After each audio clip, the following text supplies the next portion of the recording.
Chapter 321 Ancient Weapon King of Heaven. The next day, Desert Island Beach.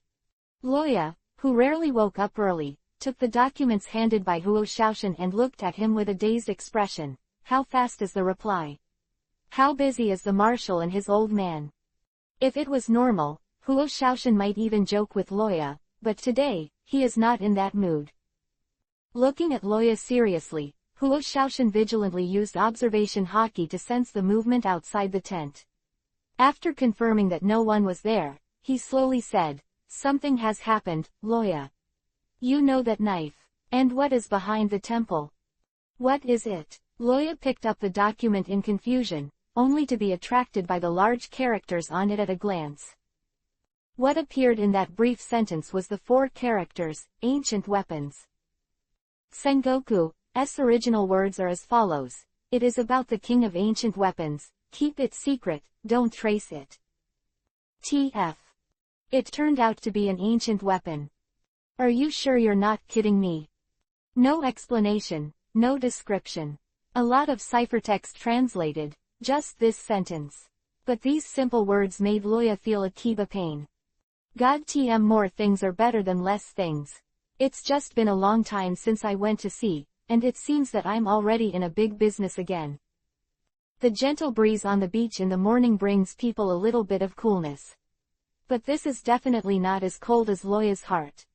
The king. Holding the translated document, he looked up at Huo Shaoshan speechlessly. Today isn't April Fool's Day. Are you sure you didn't translate it wrong? How is that possible? Huo Shaoshan retorted solemnly, and then silently lit the cigar. I have been researching and arranging for a whole morning, and the trip to sea has been delayed, just to check whether the translation is wrong. After a pause, he took off the cigar, let the smoke drift into the air, and said, "Listen to me, Loya, this matter is really. It's over. After you go back, you will take that knife. Give it to Marshal Sengoku and let him seal it up. Ancient weapons are a powerful force that the governments of the world are peeping at. It has long been expressly forbidden for anyone in the world, or any organization, to search for them in any name or by any means. This time, Loya got the knife from the temple related to the ancient weapon king. No matter what it has to do with the king, it is not something that a small lieutenant general of his headquarters can intervene. When it comes to ancient weapons, no matter how serious it is." Loya also understood this. After Huo Shaoshan pointed out the words, he knew that the other party was thinking about himself. So he nodded and replied seriously, "Okay, I understand." No matter how he plans, at this stage Loya is still a navy. As a world government agency, finding such things is absolutely not allowed for private collections. If you don't want to be an enemy of the behemoth of the Navy headquarters, this knife is still better. Thinking of this, Loya asked curiously, "By the way, did Lieutenant General Dalmisia know about this incident?" "I'm also here to tell you about this." Huo Shaoshan shook the ash. "We will split our troops next. Lieutenant General Dalmisia and I are responsible for staying at the temple here to ensure that the cultural relics are not something went wrong. You lead your own team to find Moria and take charge of the surveillance mission." "I, alone." Loya licked her ears, thinking that she must have heard it wrong. Happy opening. Based on his own opinion, would Sengoku be willing to let him carry out the tasks related to the king's next Chiwahai? Isn't he afraid of screwing things up? After listening to Loya's words, Huo Shaoshan was also helpless. Sengoku was forced to make such a decision because he was helpless. How could he rest assured that Loya would carry out such a major task alone? It would be the same as leaving Erha alone at home without being locked in a cage. Do you think he will tear up the house? However, this is no way. If Hawkeye never showed up here, then Sengoku might have only left one person behind and the other 2 continued on their missions. But since Eagle Eye can find the island, why can't anyone else? When it comes to ancient weapons, who can guarantee that only Master Hawkeye left relevant information? But don't say he really came to pass the time. Sengoku has reason to believe that Hawkeye's purpose here is also for that temple. Therefore, under the premise of not being sure what will happen in the future, and considering the trade-offs in all aspects, he decided to let Huo Shaoshan and Dalmizha stay together. As a result, the two sides can monitor each other, and if something goes wrong with the temple, they can testify against each other. It's not that he doesn't trust his subordinates, but the qualities he should have as a commander. On the other hand, if something really happened, the world government would attack it, and the testimony of the two lieutenant generals would be very important. Secondly, it is the situation that Sengoku is most worried about. In case there are really strong enemies who also come here for the King of Heaven and want to compete for the temple. Then even if they lose, one of the two can leave the news alive. The two lieutenant generals of the headquarters are generally not so easy to solve. Considering that monitoring Moriya's side requires absolute combat power, Sengoku had to make this last resort and let the two stay behind together. At the same time, a new slaughtering order has been launched, and the General Kizaru led the team in person, on the way to Rush. When they have collected all the information that can be obtained on the island, there is no need for this island to exist. Knowing everything that Sengoku laid down, Loya put away his usual sloppy appearance and nodded seriously. Understood. Then, leave the next task to me. Okay, since you know the seriousness of the matter, I won't say much more. Huo Shaoshan skipped over this stubble and smiled. By the way, about Mariah. After he made it clear that he was right before the hostility of the Navy, you must not hurt people first. In this regard, Loya smiled slightly and did not answer. He turned around, lit the documents in his hand on the candle, and watched them burn to ashes. Then, he reached out and patted the ashes off the ground and stepped into the sand with force, and then answered Huo Shaoshan's question. I know, after all, the other party is Chiwahai, which is directly under the jurisdiction of the world government. Loya didn't finish his words, but Huo Shaoshan understood what he meant. Directly under the jurisdiction of the world government, then the other party is actually on an equal footing with the Navy. If you don't want the world government to hold the handle, it is inevitable to keep a low profile. However, what Huo Shaoshan didn't know was that Loya had no interest in taking care of Moriya's business. If it wasn't for Joan's message, he wouldn't have time to talk to him, let alone deal with him. But it's good now, neither Huoshan nor Dalmizha are with him. So without two people to restrain him, he seems to have more time to prepare his own plan. Thinking of this, a strange smile appeared on Loya's face, and his fingers tapped on the table rhythmically. By the way, General Yamanaka, where is Moriya now? 10. Chapter 322 Desert Kingdom Tour. Where did it go? Well, let me think about it. Huo Shaoshan thought for a while after hearing the words, and then pointed to the corner of the chart on the table. If they didn't stop halfway or suddenly accelerated, now it should be here. At our pace, we can catch him in a month at the most, and that's probably where it will be. As he spoke, Huo Shaoshan's finger drew a straight line on the chart and clicked to a certain position. Seeing there, Loya nodded, his eyes narrowed involuntarily. I see. That location is only a few days' flight away from Alabasta. If possible, Loya suddenly had a bold idea. A few weeks later, the first half of the Great Route. Near the desert kingdom of Alabasta. Loya sat on Pippi Shrimp, looking at the vaguely visible desert in the distance, with a faint smile on the corner of his mouth. Sure enough, I am not suitable for any conspiracy, this style is the most suitable for me. Zephyr had tracked Krokdar for so long, it was time to close the net. Who knew that Moriya suddenly stepped in and disrupted the plans of several people? For this kind of behavior, Loya expressed strong condemnation and liked it. When he knew that the other party would appear near Alabasta, Loya secretly informed Jones and ordered him to change the course and move closer to him. At the same time, he also notified Zephyr, who had been wandering near Alabasta, and let the pirate guerrillas also move towards this direction. So the question is, when the three of them meet, what cards does Moriya have to compete with them?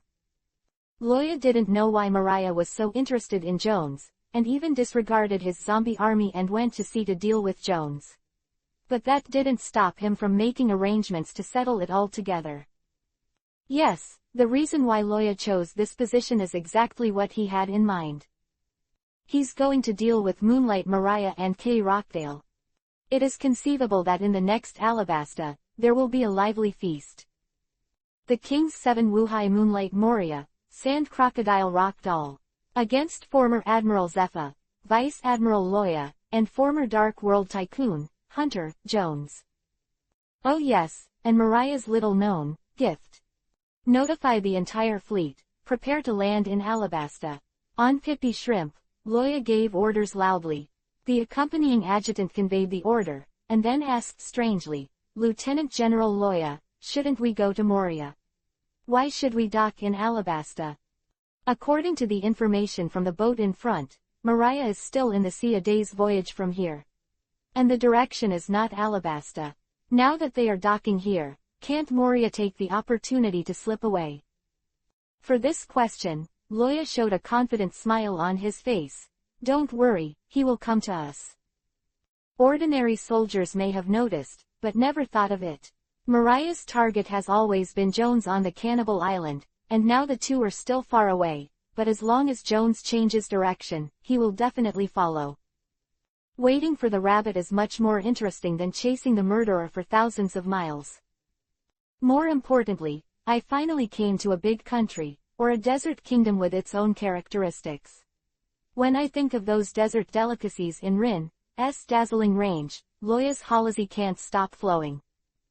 Immediately, he stood up from the back of Pippi Shrimp, exploded dragon scales, and flew towards the coast. Only one sentence was left, I'll go ahead and explore the way. It disappeared into the sky.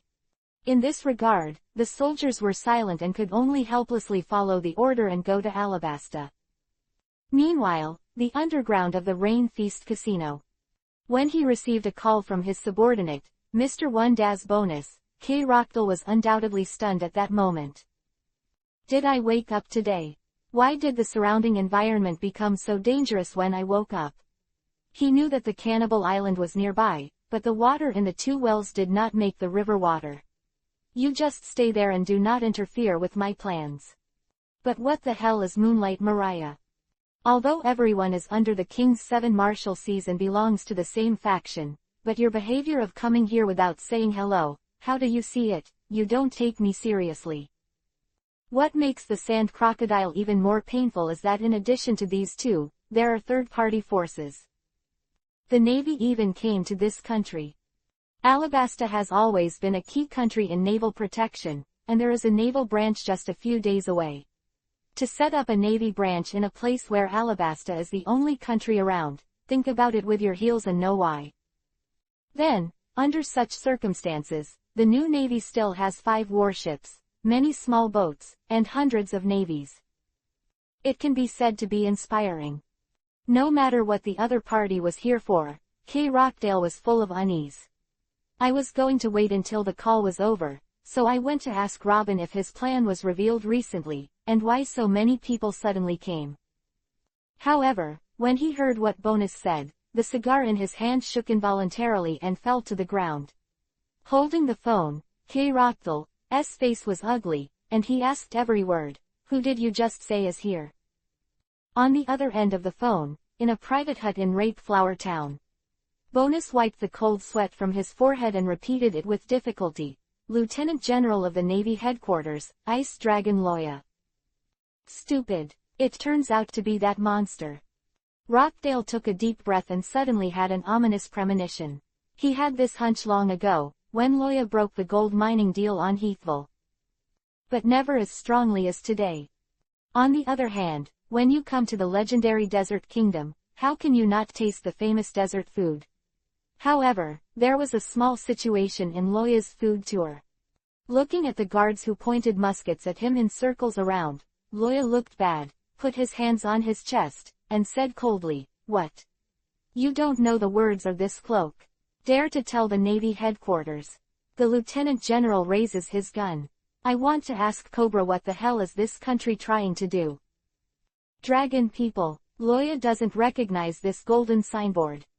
If Cobra wasn't really as savvy as he was in the original book and pissed him off, he wouldn't mind taking him out as he did with Valbo. Hearing the murderous intent in Loya's tone, a group of soldiers dressed as soldiers surrounded him. you look at me, I look at you, it seems hesitant. But even so, they still did not put down the weapons in their hands. At this time, a person dressed as a small captain walked out and asked solemnly, I know you are a navy. But, this is Alabasta, the territory of the great Neferutali family. Anyone who wants to enter in this country, applications must be submitted and registered. Quote. This person seems to be righteous, but he actually has an unknown identity.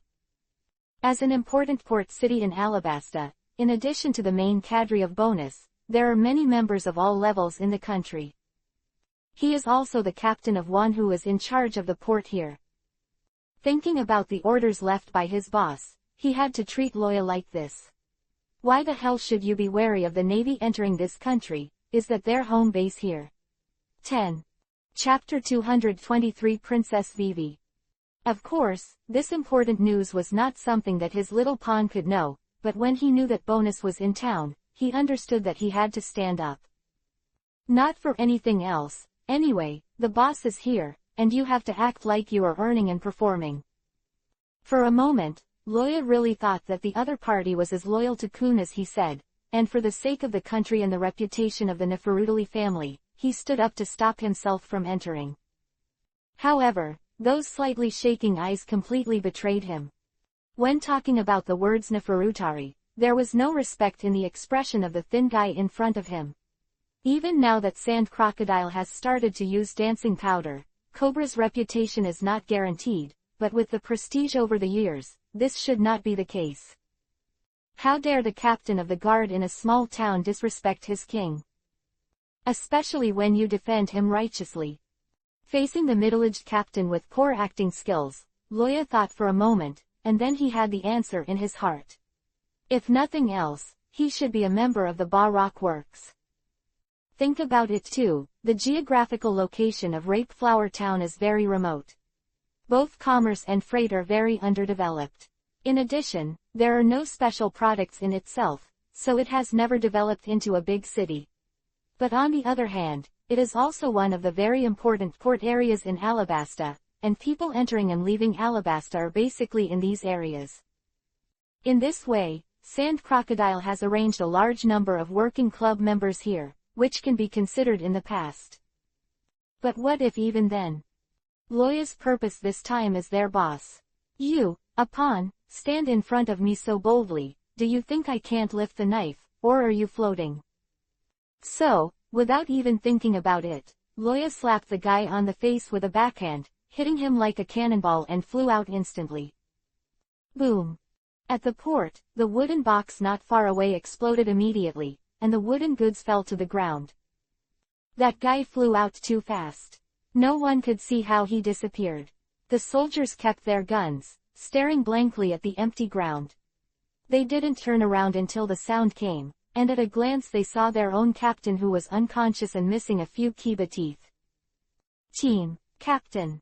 A group of soldier-like guys shouted softly, but the man couldn't give any answer.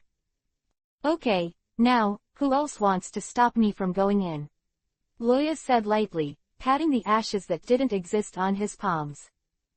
Although the tone was very soft and gentle, after the scene just now, these soldiers also knew that the other party was not afraid of the Neferutali family at all. If you insist on blocking the opponent, the result will not be much better than the guy who flew out. However, leaving just like that makes me feel very unwilling. Because they were soldiers dispatched from Albana, the capital, to guard Rape Flower Town. Once Loya was allowed to leave, wouldn't they be betraying the king's trust in them? Just when they were at a loss, a luxurious carriage rushed forward surrounded by a large number of guards and stopped near a group of people in Loya. The carriage drifted to one side and stood steadily, and then a girl in a long skirt jumped from the driver's seat. A precious yuhi-colored palace dress showed her graceful figure to the fullest, full of enthusiasm, showing wildness, but without losing elegance. What is particularly eye-catching is the girl's waist-length hair. The aqua-blue hair is as smooth as water, which brings a strong visual impact to the dazzling fire yuhi. Beautifully dressed and accompanied by guards. Then it is driving by himself, full of wildness. Thinking about the entire kingdom of Alabasta, only Princess Nefertiti Wei Wei is the only one. Immediately, Loya bowed slightly to salute him and said with a smile, "It's really a blessing to be able to see Princess Wei Wei here today." Wei Wei, who was walking towards this side, blinked in surprise, stopped and pointed at himself. "Mr. Navy, do you know me? Alabasta's famous desert pearl, how can you not know it?" Loya replied with a smile, then changed his tone and made a joke. "After all, in today's world, I'm afraid I can't find a princess who can drive by herself like you. On to the second one." After listening to Loya's words, not only Wei Wei felt a little embarrassed, but Ekelem and Kalu Duck, who acted as guards by her side, were speechless. "Come on, your old name has been spread out of the kingdom of Alabasta, aren't you a little more dignified?" "Hey hey hey." He smiled playfully at Ekelem beside him, stuck out his tongue, and then put away his expression under the other's stern eyes. After looking around the situation, he frowned slightly. "Come on, move the wounded back for treatment." Wei Wei has a gentle personality, is close to the people and loves the people, and she never sees anyone getting hurt. The same is true at this moment. "The first thing I saw was the wounded, and then I ordered treatment." After waiting for the middle-aged captain to be carried down by the entourage, Wei Wei looked at Loya again and asked, "So, Mr. Navy, what happened here?" "Oh, it's nothing." Loya spread his hands and said indifferently, "I saw a guy from the Bar Rock Works, and I dismissed it. If I were you, I would definitely put him in a cell, and then interrogate him." Bar Rock, a work club. Princess Wei was a little dumbfounded when she heard the name. Recently, there have been continuous droughts in the kingdom. Many places are suffering from drought, and the people are suffering. At first, they thought it was a normal year of severe drought, and after thinking about it, they didn't pay much attention to it. Cobra concentrated on how to save the people who were suffering from the drought. But the young Wei Wei always felt that things were not that simple. After investigation by her and Ekelem, they finally caught some clues. And this direction points directly to the mysterious Bar Rock Work Club. Bullshit. Before Wei Wei could come back to his senses, a soldier who had previously participated in the encirclement of Loya stood up and pointed at Loya in a lively manner. "It's clearly you. Because Captain Dara asked you to register, you were swept away and held a grudge, so it's just this heavy hand. Princess Wei, he must give Captain Dara an explanation." "Yes, that's it. I can prove it too." "Yes, you are the murderer." If someone leads, someone will naturally agree. For a time, the port became very lively. Countless people also stopped their work and came over to find out what happened. Looking at the indignant civilians around, Wei Wei was caught in a dilemma for a while. The Navy was around Alabasta, she had known that.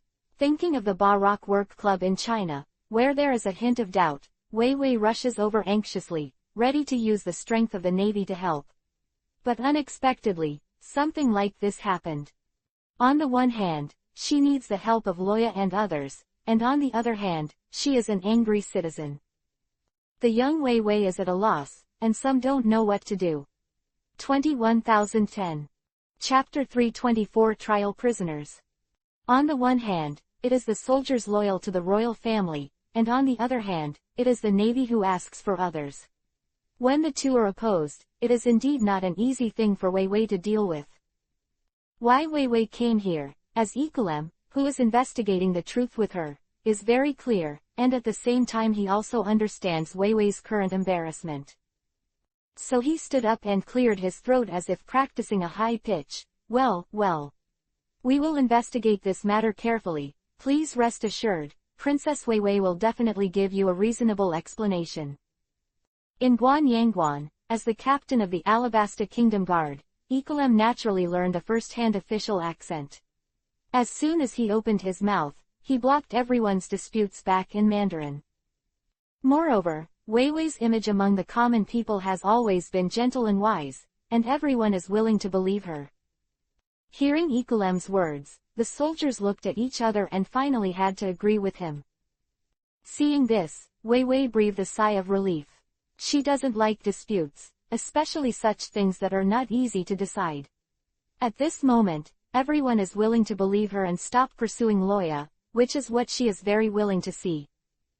Just waiting for everyone to disperse, Wei Wei frowned and looked at Loya, and asked uncertainly, "That Lord Navy, may I ask you?" The meaning revealed in Wei Wei's hesitant words was obvious. She didn't really believe Loya's statement. Loya can become the leader of the company at a young age, isn't his eyesight not weak? Immediately, before she could finish speaking, Loya laughed. "Oh, do you think I'm really such an unreasonable person?" "No, it's not that." Looking at the young princess who was a little cautious and nervous in front of her, Loya couldn't help feeling emotional in her heart. Having not lived undercover for 2 years, Wei Wei at this moment is undoubtedly much more naive than in the original book. How can there be the best of both worlds in this world? Do not offend him or offend the people. As a member of the royal family, she may indeed be approachable enough to be supported by the people. But at the same time, because of the lack of experience that she should have later, she is not enough hard-hearted. There is absolutely no aura and demeanor that a member of the royal family should have. If he had put himself in her place, he would have absolutely demanded evidence from the wounding navy that he was a member of the Bar Rock Works. As a member of the world government, as a member of the former 20 royal family, she has this confidence, she should have this confidence. If that navy wasn't stupid enough to be the enemy of the world government, nothing would happen to her. However, just because I hate disputes, I tolerate such malicious behavior from others. At this moment, what else can Loya say? Is it really as expected of Princess Wei Wei? Shaking his head to clear his thoughts, Loya smiled and raised his hand and put his hand on Wei Wei's head, not paying attention to the murderous eyes of Karu and Ekolem around him. Barak Work Club is haunted, online and offline. The hierarchy between the lines is clear and the secrecy is strict. If it is an ordinary person, I am afraid that it will really bear the name of a bully, a navy scum. But Loya paused, turned his eyes to the hut where the middle-aged captain was carried into, and said confidently, "In front of me, he has nothing to hide." Letting go of the hand on Vivi's head, Loya turned to Ekolem and said, "Next, please come with me and show the truth to everyone. In addition, my subordinates, we have already arrived, and I would like to trouble you to inform the townspeople, don't panic." Subordinate. Ekolem was stunned for a moment, then raised his head and looked towards the sea. At a glance, the monstrous giant that was huge enough to cover the entire port appeared on the coast. A full 5 huge naval warships lined up and sailed neatly into the port. The dark cannons above it shone with a heart-pounding luster in the sun, and countless soldiers stood on the deck holding their weapons, not looking sideways, waiting for the commander's order. Above their heads, the Navy flag whistled in the gale. Navy.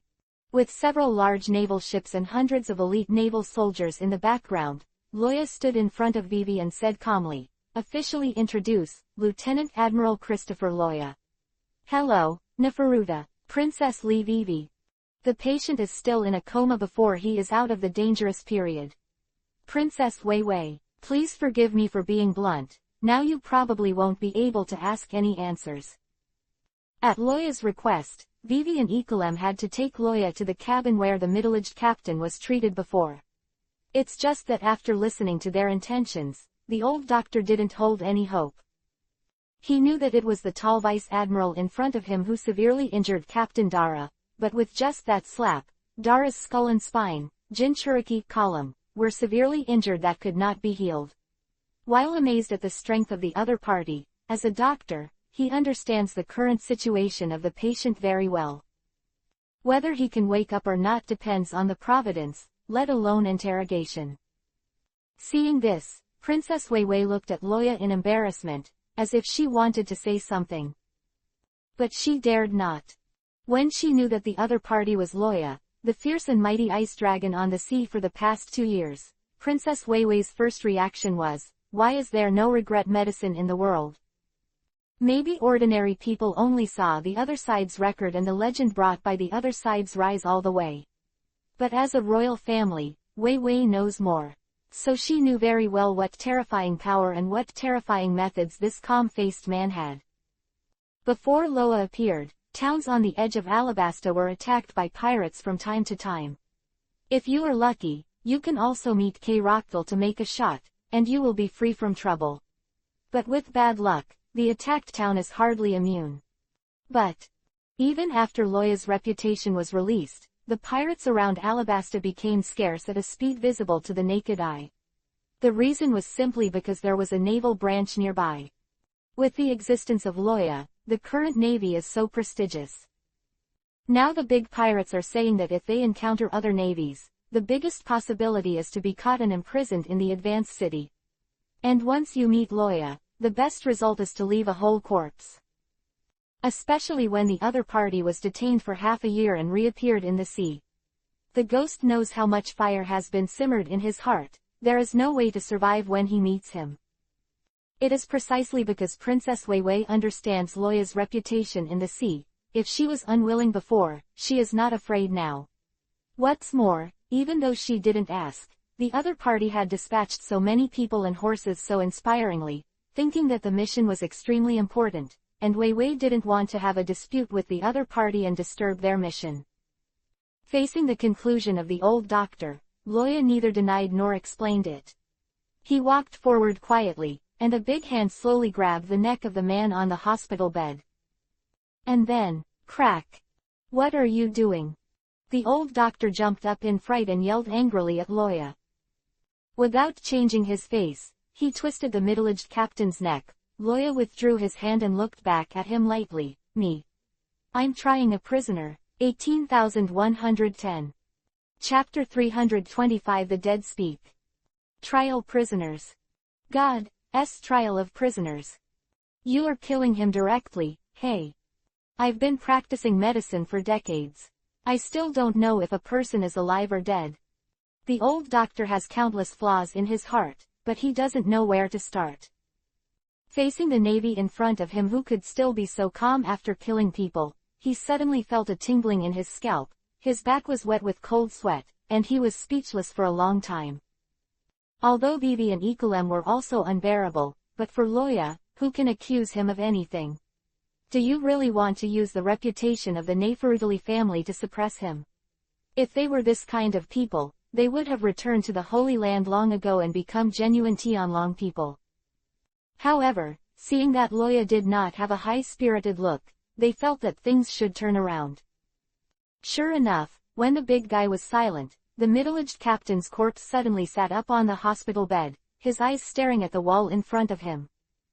This time, let alone an old doctor, even Ekulem, the captain of the guard, felt his scalp tingle. A corpse actually sat up. What a grass-holding situation this is. No matter how surprised the others were, Loya calmly clapped her hands and said as if giving an order, "Now, tell everyone who you are." As if hearing Loya's voice, the middle-aged captain quietly turned his head. It really only turned his head. Because his neck has been pinched by Loya, the rotation of the bones will not drive the rest of the body at all. That is, because the muscles are connected, he has a slight sideways movement. Those empty eyes stared straight at Loya, his mouth opened and closed, and it took a while before he could speak normally. "I'm Captain Dara Pamir of Bar Rock Works." Hearing the corpse really speak, Weiwei closed her eyes in fear, but when she heard what the other party said, she suddenly opened her eyes and looked at the corpse named Dara in disbelief. Not to mention Vivi, even Ekulem was stunned at the moment. Before Dara came to Rape Flower Town as the captain, he had always been a palace guard under his command. That is, because of a pirate attack a year ago, the previous captain of Rape Flower Town died in battle, so he was transferred to Rape Flower Town. Unexpectedly, he turned out to be a member of the Ba Rock Work Club. A member of the Ba Rock Work Club has been lurking around them, and they don't know it at all. Thinking of this, Vivi and Ekulem suddenly got goosebumps, and they only felt their backs swish. Just when the two were shocked, Loya continued to ask, "Who else is your accomplice here?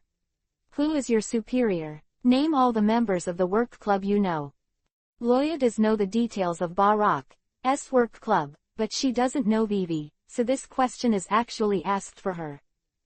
"As for myself, The Navy has surrounded this place with artillery and guns, and every entrance and exit is heavily guarded. As long as Dara speaks out, he can go and arrest them directly. Facing the question, Dara continued to maintain the expression that a dead person should have, and answered Loya's question word by word. Originally, a 10,000 commander is only, how much information can he know? Loya didn't expect much from it. But when he heard a code name, his eyes lit up involuntarily. Wait a minute, you said Mr. Point One is also in this town. Wei Wei, who was silently reciting the list, raised her head and asked suspiciously, Mr. One. Who is that? Is that a big man in Ba Rock Works? Princess Wei Wei, who has not really taken the risk to join the Ba Rock Work Club, and only knows a little bit of signs, does not know the meaning of this code name. So Loya explained to him, the Ba Rock Work Club has a strict hierarchy and strong confidentiality. The code name of the president is Mr. Zero, and the naming rules of senior agents are also, Mr. plus number. The closer the code name is to zero, the point one, is the most powerful existence other than the president in this work club, and also the most senior agent. Speaking of this, Loya smiled slightly and took out the phone bug. It's just a coincidence, this Mr. One happened to be on file in our Navy. This time, he can't run away. It turned out to be a big man of that level. Wei Wei thought in a daze, and her eyes could not help but firm up. If it is that level of existence, then about the previous speculation, I believe he should be able to give himself an answer. What happened to this country? After waiting for Roya to inform her subordinates, listening to the noise from the street outside, Princess Wei Wei resigned to Roya. Since I know the existence of the other party, then let me arrange soldiers to help you arrest people. Princess Wei Wei said. After all, they are all hidden among the common people. With my presence, I believe there will be fewer misunderstandings. After a pause, she suddenly bowed solemnly to Loya and apologized sincerely. I'm sorry, Lord Loya. I'm sorry I doubted you before.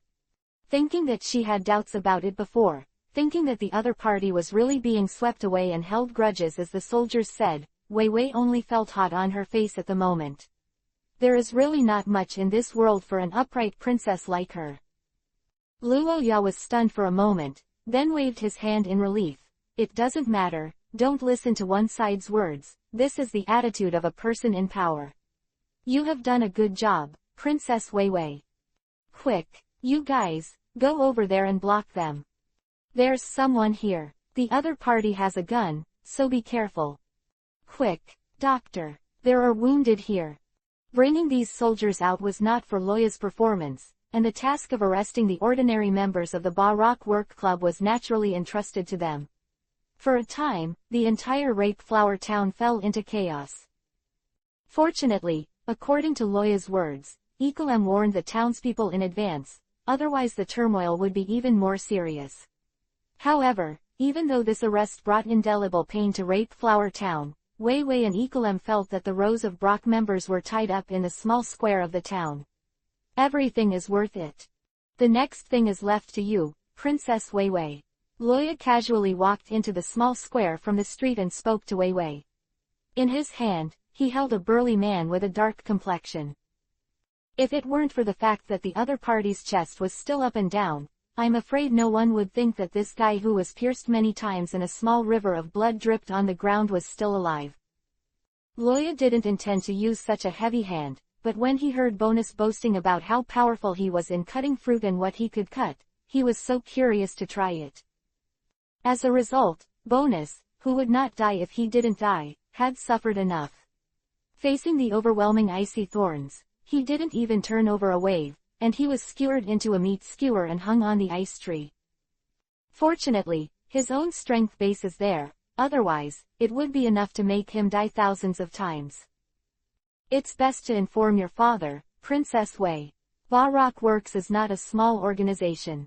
Loya threw Bonus in front of everyone, feeling the fear of the ordinary members of the Ba Rock Works. Smiled. Although it's nothing to me. However, we have other things to do here. After finishing the task, I will go to the palace to visit King Cobra. 10. Chapter 326 Trends. After getting things done here, Loya can finally start his own food journey.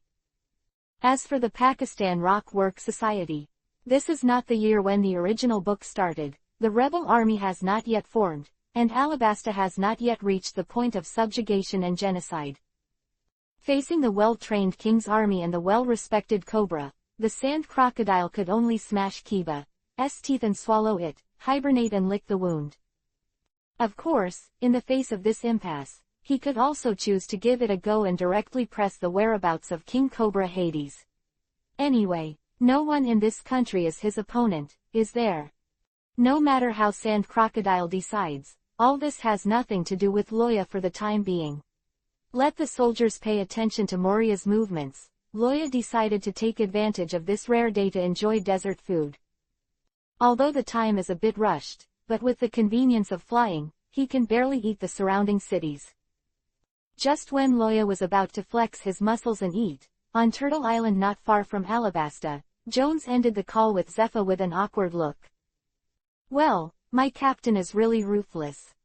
One sand crocodile was not enough, so he even thought of taking Mariah together. At that time, 2 Chihuahua positions will be vacated. As the existence that killed them, with Sengoku as an inner responder, it is a certainty that he will become Chihuahua himself. But putting these aside now, the news from Zephyr caught Jones by surprise. He figured out what Mariah's trump card was, and he needed to use it as a bait to lead him to the deserted desert. Originally, in Loya's original plan, he was the one who led the sand crocodile out, and then Loya cut his beard from it and killed the crocodile. Although the location have not changed much now, the target has changed from 1 to 2, which is really a bit embarrassing for Jones. Irrelevant. This is the most embarrassing thing. Fortunately, Zephyr said that he would help himself block Moria for a while, so that he would have time to attract the attention of Sand Crocodile, which made Jones heave a sigh of relief. But, considering the desert environment, Jones didn't have much confidence. As a Shasha fruit person, K. Rockdale is a member of the nature department. In the desert environment, the sandification of his body is not only used to avoid physical attacks, but also to be able to integrate with the desert and perform absolute lurking. In other words, sand crocodiles are not so easy to spot in the desert. If the other party finds that something is wrong and runs away, he is not so confident that he can catch him. The thought of Mariah, who had followed him for more than a month, made Jones feel agitated. I regret not in the past. If I had been a little patient at the time, and slowly solved them one by one, where would there be such troubles? And because of a moment of impatience, he directly exposed his trump card, which made the corpse of Moria take a fancy to his shadow, thus causing this big trouble. Thinking about what happened, Jones sighed helplessly, God's will. But after sighing, Jones had to cheer up, whether it was God's will or not. Loya's plan has already reached this stage, and he cannot be allowed to relax.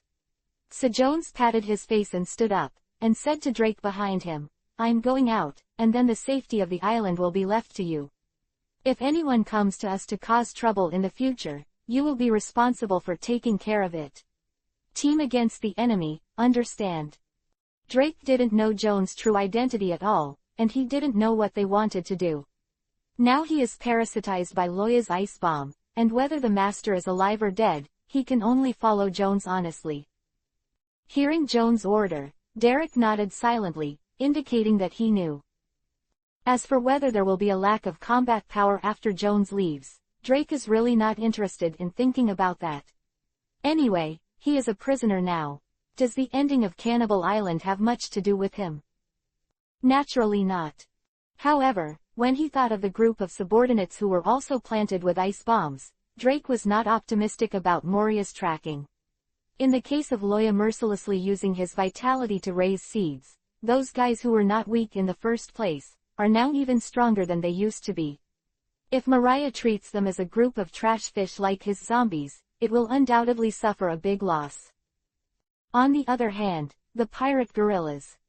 Because it is a guerrilla force that has formally separated from the Navy, it is justifiable, and with the existence of Loya, he is unwilling to let him think that he has treated Zephyr badly.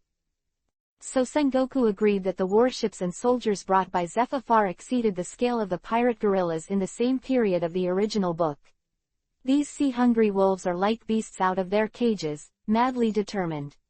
Few of the pirates encountered by them were able to escape. But in just half a year, the name of the black-wrist Zephyr once again resounded in the sea. It's just that this time, the one who appeared in everyone's sight was no longer the General Zephyr who didn't kill, but the real Black-Wrist Z method. The method is outrageous.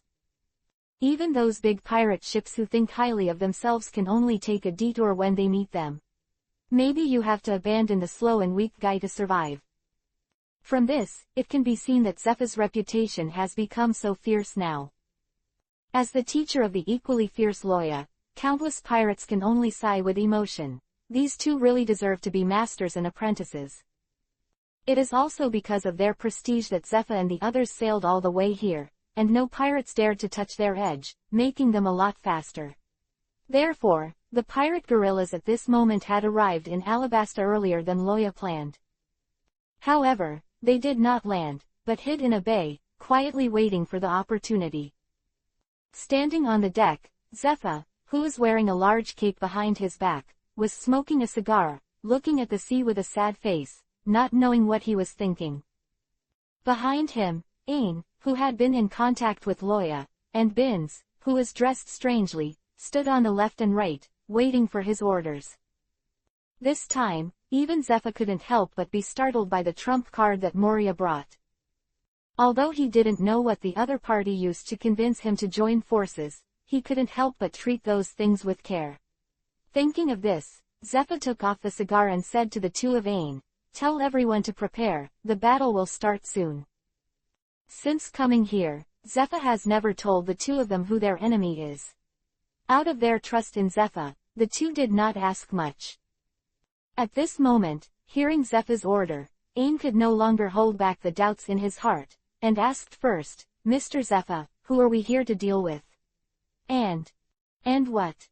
And Ain hesitated for a while, but still said it. Also, didn't Lieutenant General Loya also come to this country? Wouldn't the effect be the same if he took action? Hearing this, Zephyr turned his head to look at his proud disciple, but didn't speak. Chapter 327 beginning. What does it mean? With Loya's shot, the effect is the same. In normal times, Zephyr would have to scolded Ain seriously. This is how much he looks down on him, thinking that Loya needs to take action to solve the problem.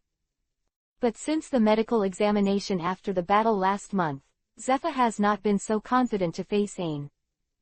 The other party's words are indeed a little disrespectful to him, but why isn't he caring about himself? However, he can't fall down yet. Without saying much, Zephyr waved silently and let Ain and Binz leave.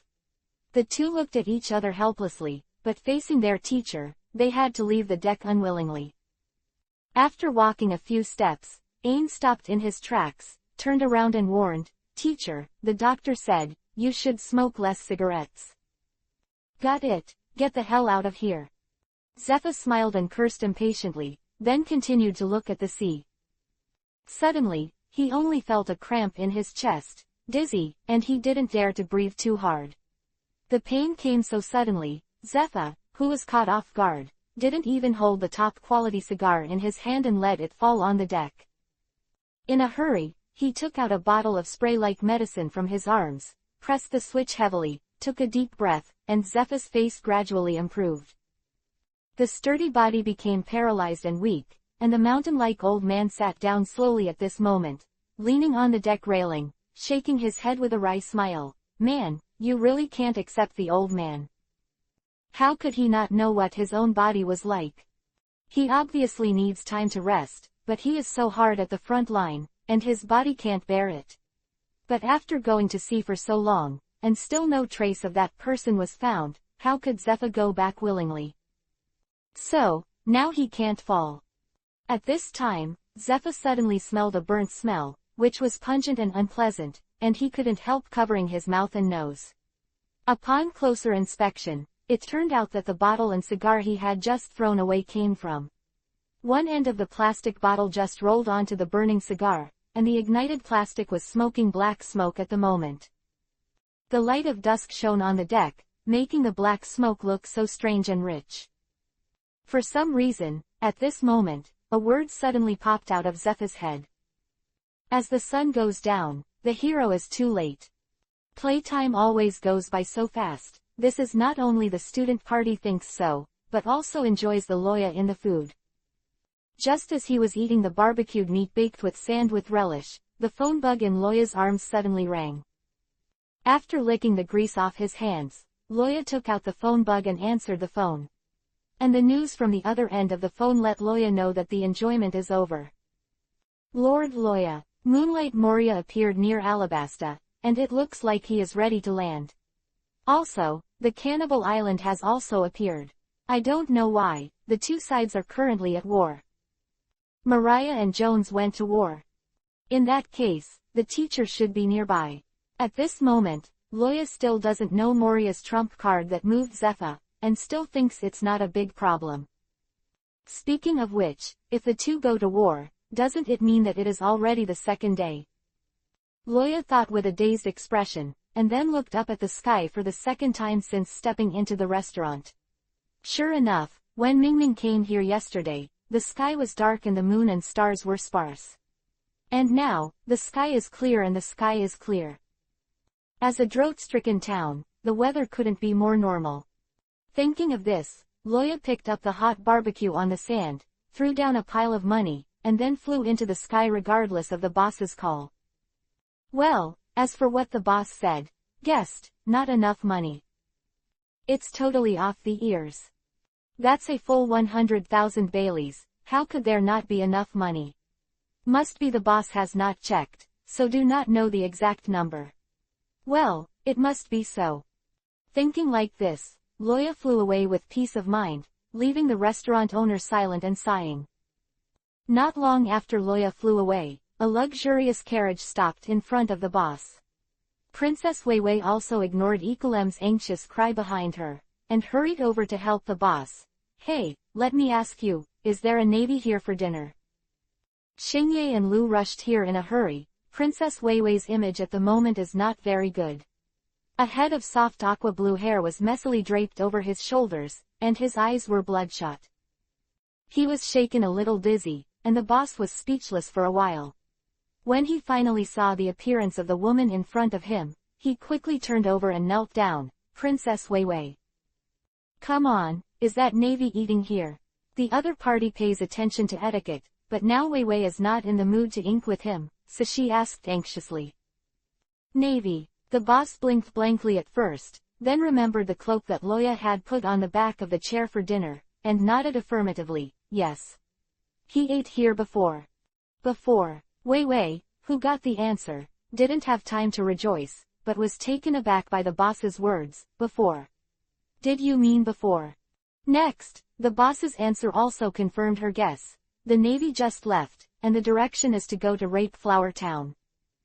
Speaking of this, the boss suddenly became heartbroken, bit Kiba and said, no, even if the other party flew past, I'm going to get the money back. In order to receive Loya last night, the boss spent nearly 20 Baileys just to buy raw materials. Even if the processing fee is not included, now the other party only pays half. As a businessman, he can't afford this loss. And, seeing the boss hurried into the restaurant like a garbage dump, Weiwei asked subconsciously, are you going to ask him for money? That's right, the boss said viciously. He walked too fast and threw his cloak here. I believe no one has dared to imitate the Navy's cloak. With this, I don't believe he won't admit it. Half an hour later, on the desert route leading to Rape Flower Town, Weiwei rides the fast-running duck Karoo, galloping fast. Because Ikulem, who was helping Loya to pay for the meal, was a step behind, he had to drive a carriage to chase after him anxiously. Princess Weiwei, your majesty will be fine. Slow down. As Ikaram spoke, he vigorously spanked the horse's butt, hoping that it could run faster. But in the desert, the structure of the horse's hoof is not suitable for exerting force. Facing the captain of the fast-running duck army, how can the ordinary white horse pulling the cart catch up? As a result, the distance between the two was able to see each other's dress clearly from the beginning, and slowly opened up. At this moment, tears flashed in Wei Wei's eyes, and she had forgotten that Ekolem was still following behind. She never imagined that the adult he had always admired would be such a person. But even if there are thousands of unwillingness, in the face of the absolutely overwhelming power of the other party, there is absolutely no room for resistance in the face of his own life. At this moment, in Wei Wei's heart, only Loya can save his father. Therefore, she must find him. Chapter 328 Drake's Strength. Only now did I know the double monthly pass these days. Ladies and gentlemen, can you give a little reward for the diligent face of Dashu renewal? Although, I still don't know what it does. Dividing line.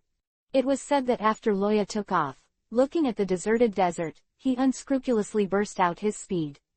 After the dragon transformation, because of the dragon's might and the cold air that exists around the body all the time, Loya, who didn't want to accidentally hurt his allies, never dared to use the maximum speed to move forward. And at this moment in the desert, let alone a human figure, not even a camel could be seen, and Loya's speed was naturally terrifying. And the icy road left in the desert that was difficult to melt, also pointed out the direction for Wei Wei. Half an hour later, Rape Flower Town.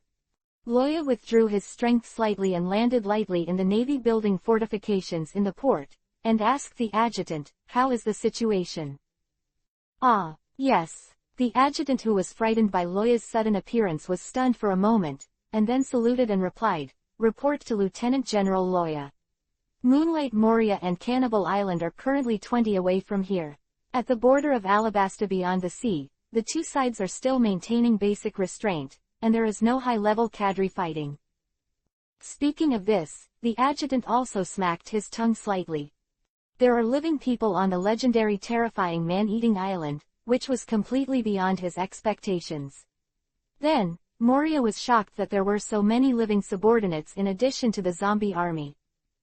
Fortunately, both sides are now maintaining a certain degree of restraint, but their subordinates are fighting, allowing the Navy to have enough time to react. Looking at the warships that were ready to set sail, Loya touched his chin and ordered, "Let the 3 warships go with me, and the rest of them will be stationed in place to prevent them from raiding Rape Flower Town." After speaking, Loya summoned Pippi Shrimp and rushed towards the battlefield with the warship. On the shore not far from Rape Flower Town, at this moment, 2 groups of people are fighting fiercely.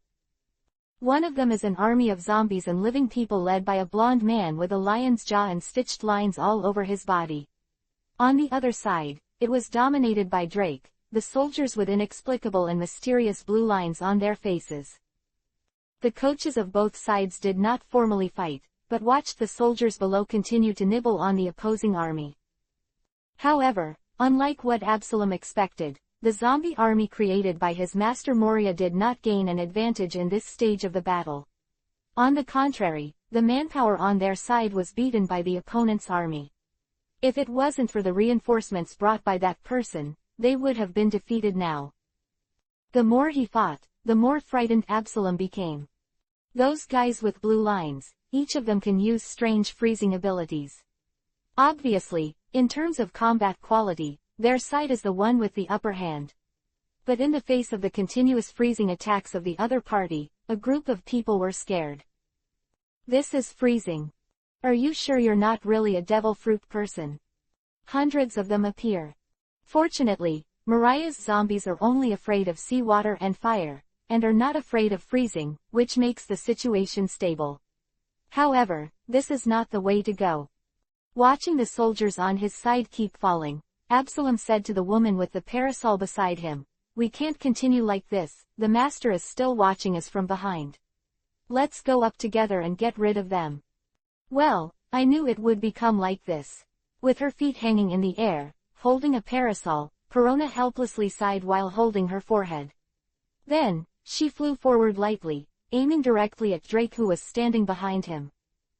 Ignoring all the attacks from the surroundings, Perona calmly crossed the complicated battlefield. Some soldiers suddenly became depressed and prostrate after being pierced by the opponent. This strange scene frightened everyone. They stopped, and looked at Perona in surprise.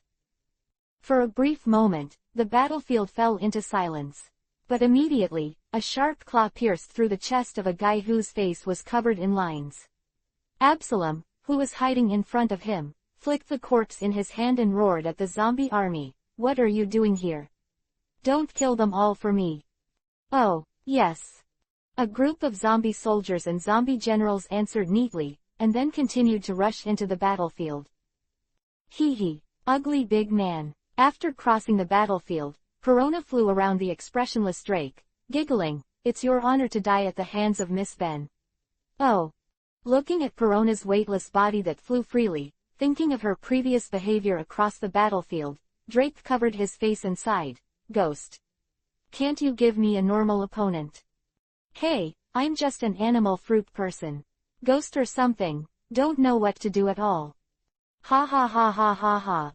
That's right. So, I'll give you a little reward. Perona smiled softly, matching her palace dress and crown, like a fairy tale the princess who came out. However, the thing that this lovely princess was holding made Drake sigh with emotion. So, it's really a ghost princess. In Perona's hand, a cute-looking white balloon-shaped little thing is constantly getting bigger. From Drake's perspective, it seems that the thing is still staring at her. Waiting for the balloon. No, the ghost bomb has grown to a certain extent. Peroya waved her little hand and gently flicked her finger at Drake. Go. Ghost bomb. Blast him to pieces. Call out.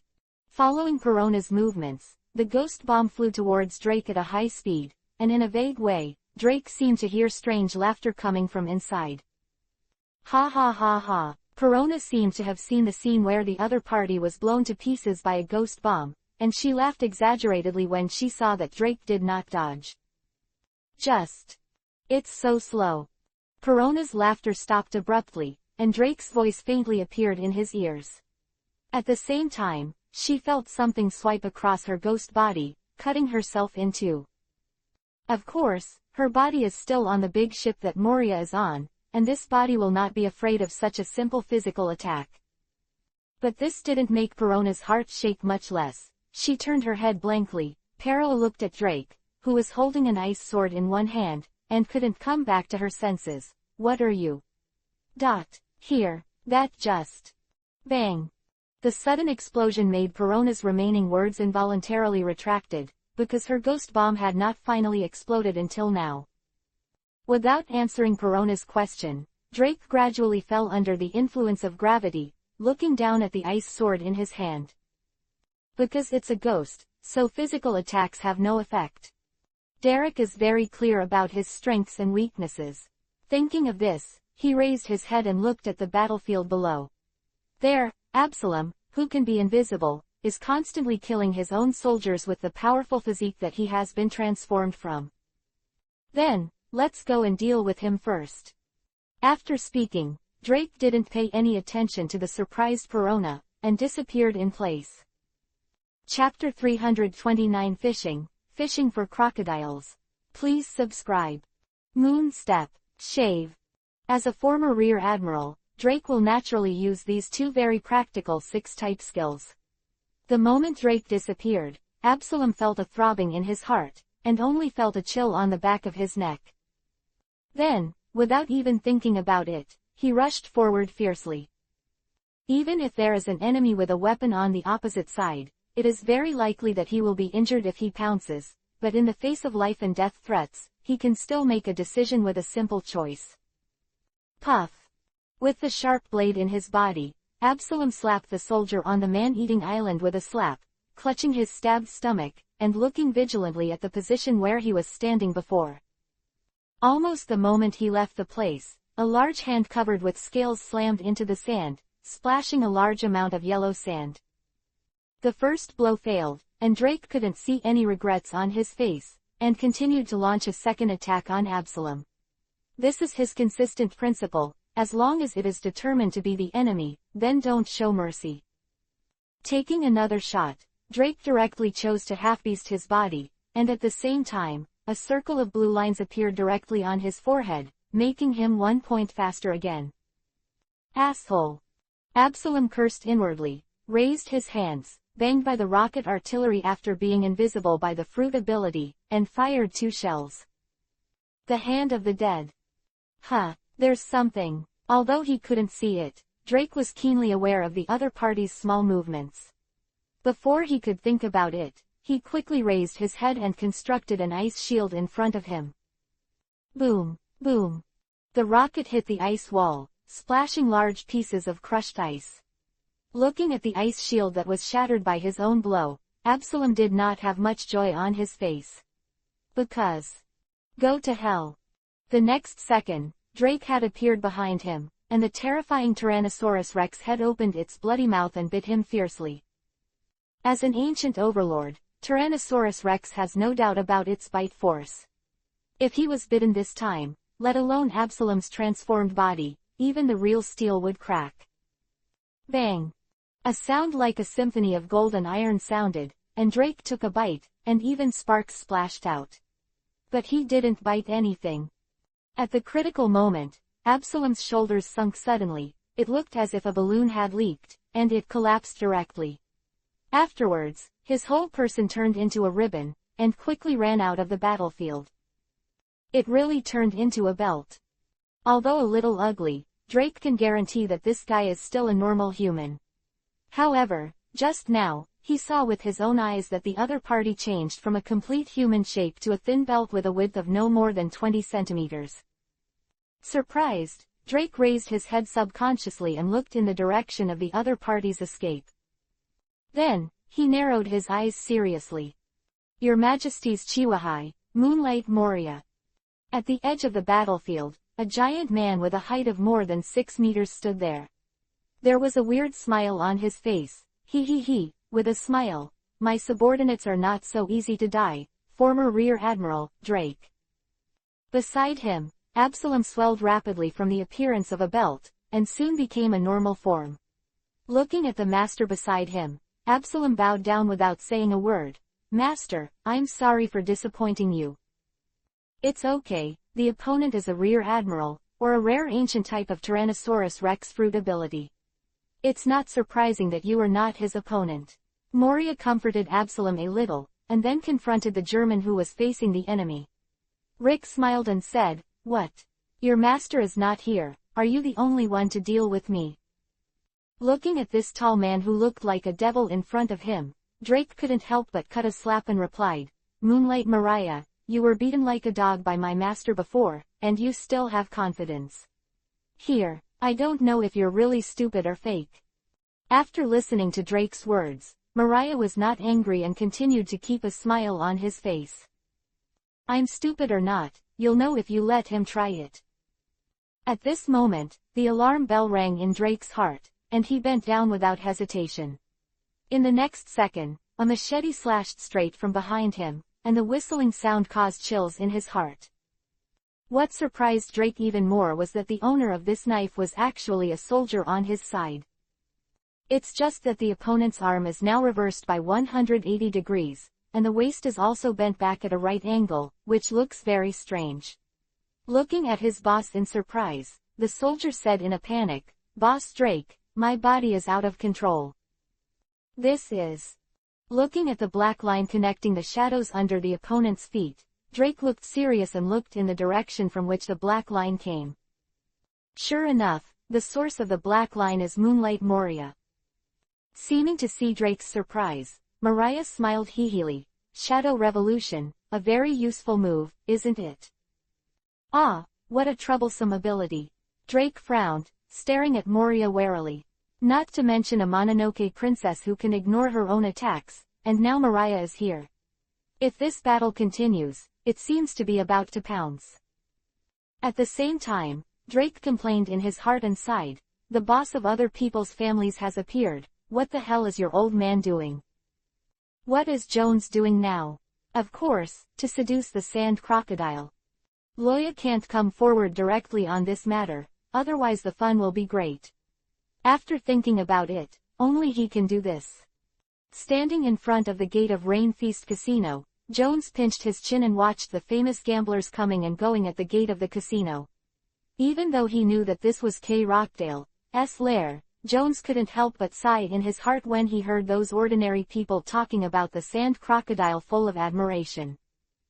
It's really not easy to be a pirate for this purpose. After speaking, Jones tidied up his clothes, put on the glasses used for disguise, and walked into the casino. It's impossible to lure the suspicious sand crocodile into the deserted desert just by standing in front of him and greeting his family. Even in a moment of anger, the sand crocodile will find something wrong in the pursuit, and then give up the pursuit. However, given the other party's purchase of dance fans, Jones has a plan. What do you need to buy something? Of course it's money. The rain banquet is the sand crocodile's lair. To say that the huge funds for buying dance fans did not exist here, Jones would not believe it. As an important project fund for K. Rockdale, if the money here is gone, he must be crazy. At that time, I am afraid that Jones fled to the ends of the earth, and K. Rockdale will chase after him. And this just requires a little acting. Chapter 330 Angry G. Rockdale. As a former Dark World tycoon, Jones is naturally very clear about the door of the casino, and also knows what kind of person cannot attract the attention of the other party. Refused to accompany the bunny girl, Jones changed a little bit more and started to sit down and play. What's going on at the table is a very simple game, similar to the Russian wheel. It's just that the corresponding 37 numbers have become 37 kinds of animals here, which looks a little more cute. Looking at the chips placed by the people around, Jones casually pressed 10,000 Baileys on the monkey, and then quietly waited for the opening. 5 rounds in a row, there are losers and winners, but in the end I still lose a bit. So Jones got up and gave way and went to find a new game to play. If you lose too much in one place, change your luck in another place. This was the normal way for gamblers to think they were smart, so Jones' departure went unnoticed. Just playing casually, without anyone noticing, Jones has been sitting on a stud table. Don't care why there is such a way of playing in the pirate world, you didn't find that people still do speak English. This table is already the closest position to the inner passage without attracting the attention of the casino security. While pretending to flip his cards, Jones released a special pheromone in the air. In a desert oasis, things like mosquitoes, mice and ants should be indispensable. Just when everyone was having a good time, someone suddenly slapped his neck heavily. The man took off his hand and saw that a squashed mosquito turned into a puddle of blood and stuck in his palm. Don't talk about himself, even if others look at him, he will feel disgusting. Putting on an expression of surprise, Jones said loudly, "This pattern. Is it a poisonous lizard mosquito in the desert?" "What?" The poisonous lizard mosquito came in. "Security, hurry up and do it. The poisonous lizard mosquito has a good reputation in the desert. It is not only distributed in deserts all over the world, but also has a strong toxin, one can poison a group of camels. Thousands of people in Alabasta lose their lives every year because of these little guys, which shows the horror of their toxicity. Even more frightening is that this kind of thing only lives in desert oases. Thirsty travelers encounter an oasis, and most likely it's not the sweet water that awaits them, but these terrifying little devils. So as soon as they heard the poisonous lizard mosquito and flew in here, the gamblers who wanted money or their lives were a little panicked at the moment. The security and manager of the casino were also scared, but when they saw the pool of blood on each other's hands, they reassured everyone loudly, "Please don't worry, the mosquito has been shot to death. And our casino has prepared different things. The antidote for this kind of poisonous insect will definitely be fine." Quote. After finishing speaking, the manager said to the man who was bitten, "Sir, the medicine is ready, please come with me." Okay. The man was relieved when he heard that the other party was preparing an antidote, stood up and prepared to leave with the other party. At this moment, Jones suddenly raised his hand in embarrassment and said weakly, "Well, can you take me with you too?" Glancing at the mosquito in the palm of the opponent's palm, the casino manager quickly turned his back and pulled Jones behind him. You're just an ordinary mosquito. But to be on the safe side, you'd better come with me." "Just kidding, One lily mosquito can already cause most people to panic, and now there is a second one. Do you want to do this business? Thinking that there may be more poisonous lizard mosquitoes in it, the casino manager has decided to go in and find some insect repellent medicine to bring with him. Jones, who was on the side, listened to the manager's words, and then watched him wipe the blood from his palm. He was stunned for a while. Without the corpse, there would be no evidence. The ghost knows whether the one he shot to death was a poisonous lizard mosquito. Seeing that the two of them were taken away by the manager calmly, the rest muttered a few words, and most of them continued to sit and play. The passage is not as dim as Jones imagined, and even if no guests are received at the back, it is still decorated with splendor, and it looks high-end and elegant at first glance. After passing through the passage, the three of them quickly came to a relatively normal room. The smell of an unknown potion from inside told them what this place was used for. Pushing open the door, the manager looked left and right, and found that the doctor was not here. So helplessly said to the two of them, "I'm sorry for the guests, and now I still need the help of the two of you. Let's find out where the medicine is." Okay. The man who was really bitten by the poisonous lizard mosquito swallowed nervously and hurriedly searched around. Jones, on the other hand, stood still, watching the two of them silently. What are you doing standing there? Come and find us together." The manager gave Jones a strange look, not understanding what he was doing. Looking for what? I don't think I need an antidote." Jones stretched, then snapped his fingers. "I'm sorry you two, I still have things to do, so please stay here." Die. Boom.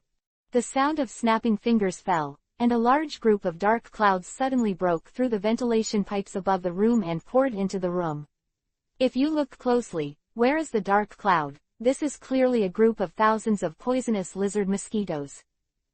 After closing the door, Jones put on the doctor's attire that he had prepared, took out the disguise, and smeared it on his face. Why would the casino doctor happen to be absent? That's of course because Jones killed him before he even entered the casino.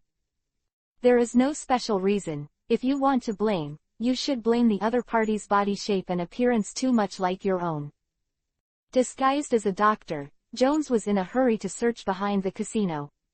If there are no prerequisites, I am afraid no one will think that he is here to steal. Soon, an ant bit through the mud layer, broke out of the wall, and came to Jones' shoulder. Although he didn't understand what the ant was saying, he understood that what he was looking for had been found. It's such a convenient ability. Jones sighed with self-affirmation, then increased his speed and ran towards the basement. It's just that while he was moving, apart from the sound of the wind being carried by his robes, not even a single footstep could be heard. Like a weightless ghost, it flashed by. Half an hour later, Nicole Robin walked in with a dark face in the basement where Sand Crocodile Rockdale was. It's not what someone did to her that made her black face, but because someone invaded the casino and stole all the money used to buy dance fans. Not only was that money used to buy dancing fans, but all the money Robin spent on researching ancient knowledge these days came from there. As a partner who is in harmony with each other, she has long been ready to run away with money, taking it as her own money. And now that she was cut off, you said she was not angry. So, under Robin's narration, Kay Rockdale, who was about to hide for a few days because of Loya's arrival, became furious, and the entire basement turned into yellow sand in his anger. Humph! Where did the little thief come from? Dare to steal my things. Chapter 331 Hand in Hand. That fund was related to his grand plan to steal the country, and it was also an important basis for whether he could find clues to Hades. Now that he heard that his money was stolen by a thief with all his money left, Kay Rockdale was outraged. The more thoughtful a person is, the more important they are to their own plans. Now that someone is sabotaging his plans, how can Kay Rockdale not be angry? Standing up, Kay Rockdale picked up the coat on the sofa and put it on him, and hurried to the vault. Only he and Robin knew the location of the treasury. Although everyone knew what the other was thinking, at this time, the two could be sure that the other would not betray them. When he rushed to the vault, he looked at the hole on the gate that seemed to have been bitten out by something, and his eyes narrowed involuntarily. "Oh, no wonder you dare to steal my money, you really have some ability." Anyone with knowledge would find that the entire treasury door was made of sea-floor stone. The hardness of the sea-floor stone is well known, and the steel of the same volume is definitely not the opponent of the sea-floor stone. But it was this kind of hard stone that was bitten by an unknown creature at this moment, and a big hole as tall as a person came out. This kind of terrifying gnawing ability, Sand Crocodile racked his brains, but did not come up with a reason. However, the treasury has been stolen, and now it is the key to track down that little thief. As long as he found each other, Sand Crocodile had the confidence to let him tell himself how the damage was done. Stepping through the gate, Sand Crocodile didn't see any treasure in the treasury that used to be full of gold coins and jewelry. His face was black and bright. Sand Crocodile slowly came to the side of a tunnel with a height of one person dug out of the wall, and reached out to pick up a gold coin left on the stone wall of Halu. Click. Shot Crocodile's face was ashen, and he said to Nicole Robin behind him word by word. "Kill all the people who are in charge of security today." Robin behind him was stunned for a moment, then replied with a faint smile, "Yes, President." With a cold snort, Rockdale turned and left, heading to the casino floor. And when he left, a ball of golden irregular balls fell to the ground, rolling dripping. That is the gold coin just now, but after being subjected to gravity, the counting unit has changed from 1 to 1. At this moment, behind the sandy slope outside the rain banquet, Jones was lying on the body of a huge brown-yellow creature, flicking gold coins with his hands, expressing emotion. "I really didn't expect that a pirate could hide so much treasure." Counting the part he went out to buy dancing powder, "I'm afraid that a word of wealth is not enough to describe the country." Sand Crocodile's wealth is astonishing, because a huge criminal organization, the Bar Rock Work Society, is all for him. In addition to the wealth that he plundered every time he paid the pirates, it would accumulate like this in the long run. But, how about more money? Not cheap yourself. Watching countless insects keep moving into the hole, Jones had a satisfied smile on his face. With this money, there are many benefits for the development of Turtle Island. Just by converting it into rations, they don't have to worry about food for the rest of their lives.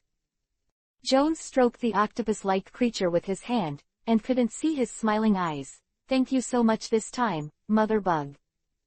Gollum. Feeling the smell emanating from Jones' body, the worm mother purred comfortably, and her eyes closed at the same time.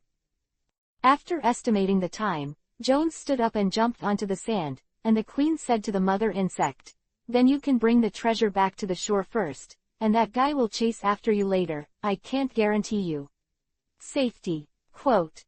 Gollum. The worm mother understood who that guy was in Jones's tone, and after a cry, she raised tentacles similar to octopuses, but actually covered with arthropod exoskeletons, and inserted them into the sand below her. Boom. Accompanied by the rhythmic digging sound, the huge worm mother quickly sank into the sand dunes, and soon disappeared.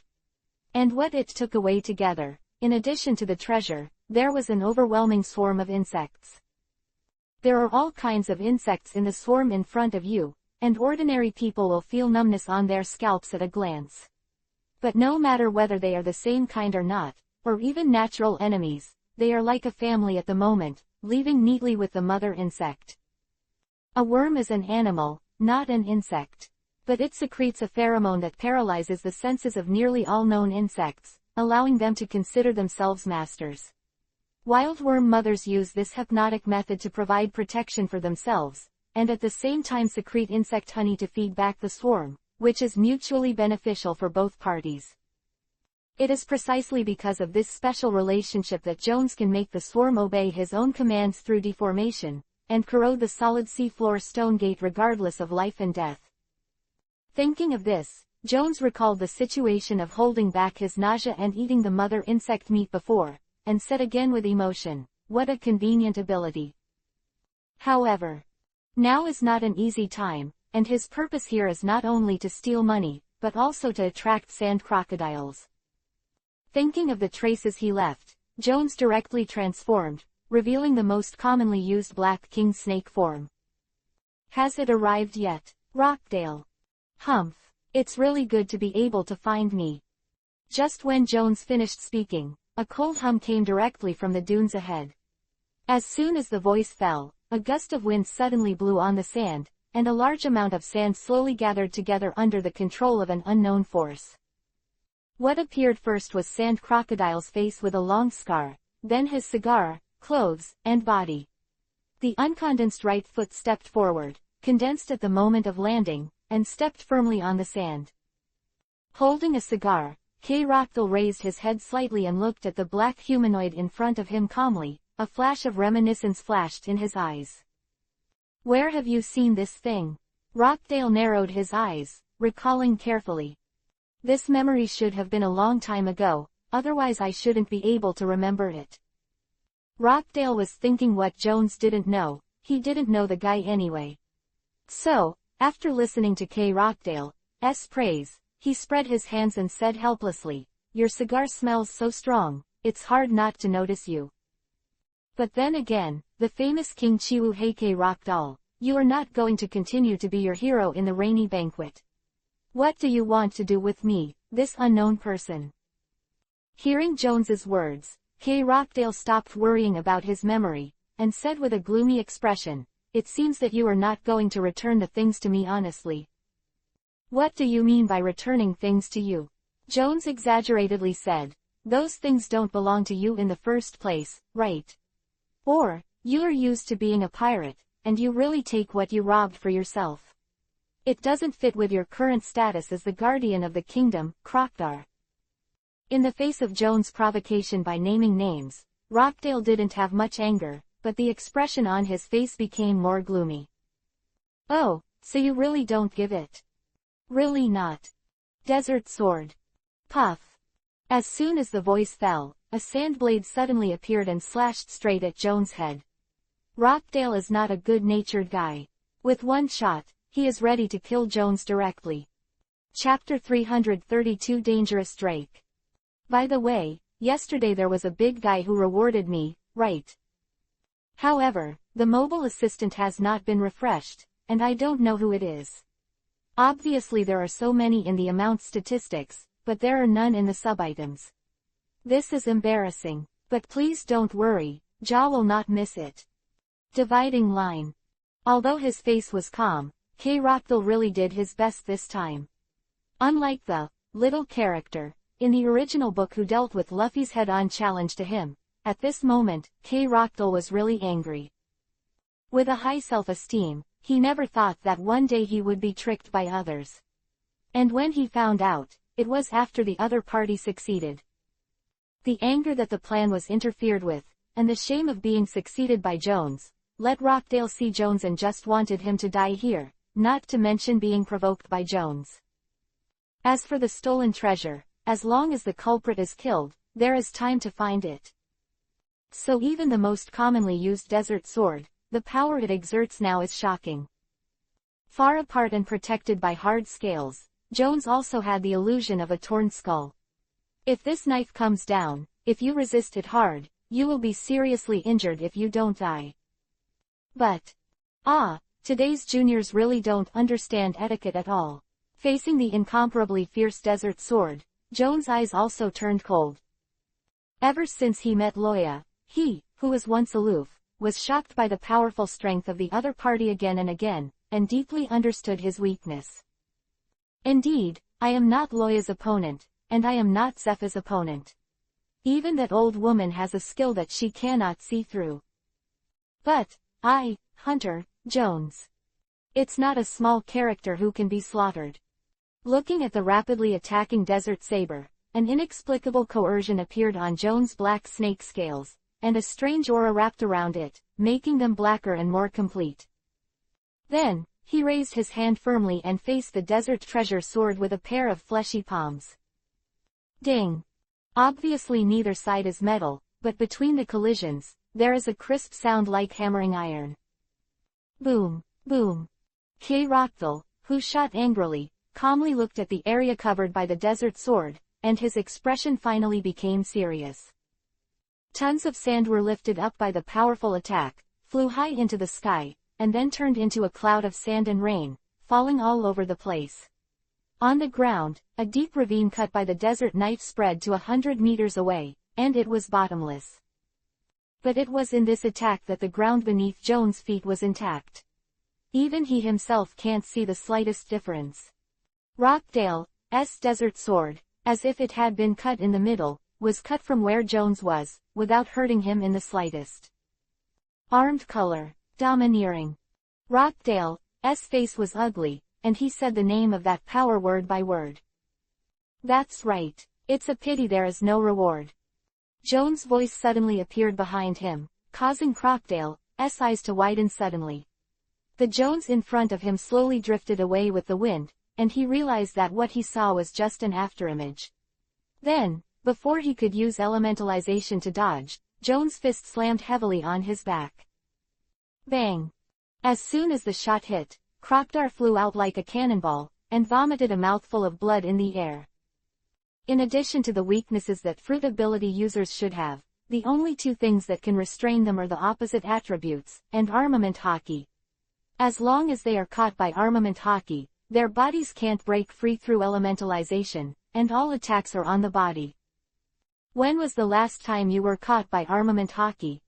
Rockdale thought so, it should be when he challenged Whitebeard.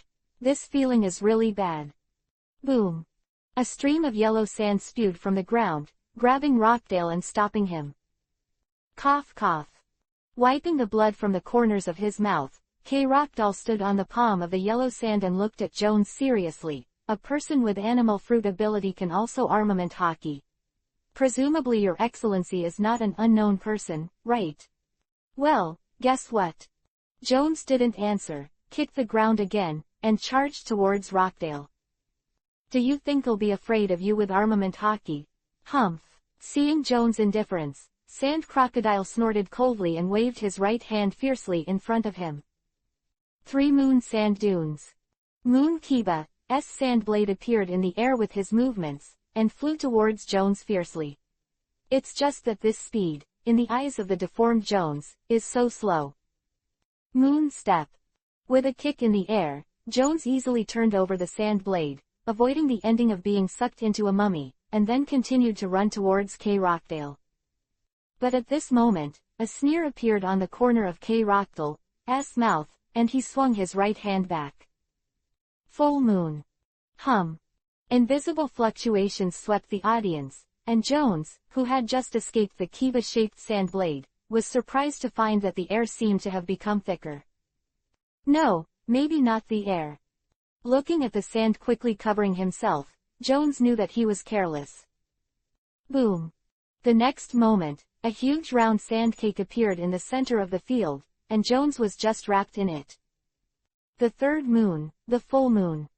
It was obviously just an arc-shaped moon Kiba, but at this moment it suddenly turned into a round full moon.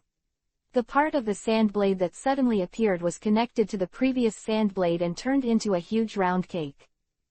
Looking at Jones, who was caught by himself, the sneer on Rockdale's face became more serious. Turn me into a mummy, smash it. The powerful erosive force came, and the water in Jones' body evaporated instantly, making him immediately dry, and even his vision became blurred. It's careless. At this moment, on another battlefield, Drake is also in a crisis of life and death. I have to say that the guy who ate the devil fruit is really a bit sloppy.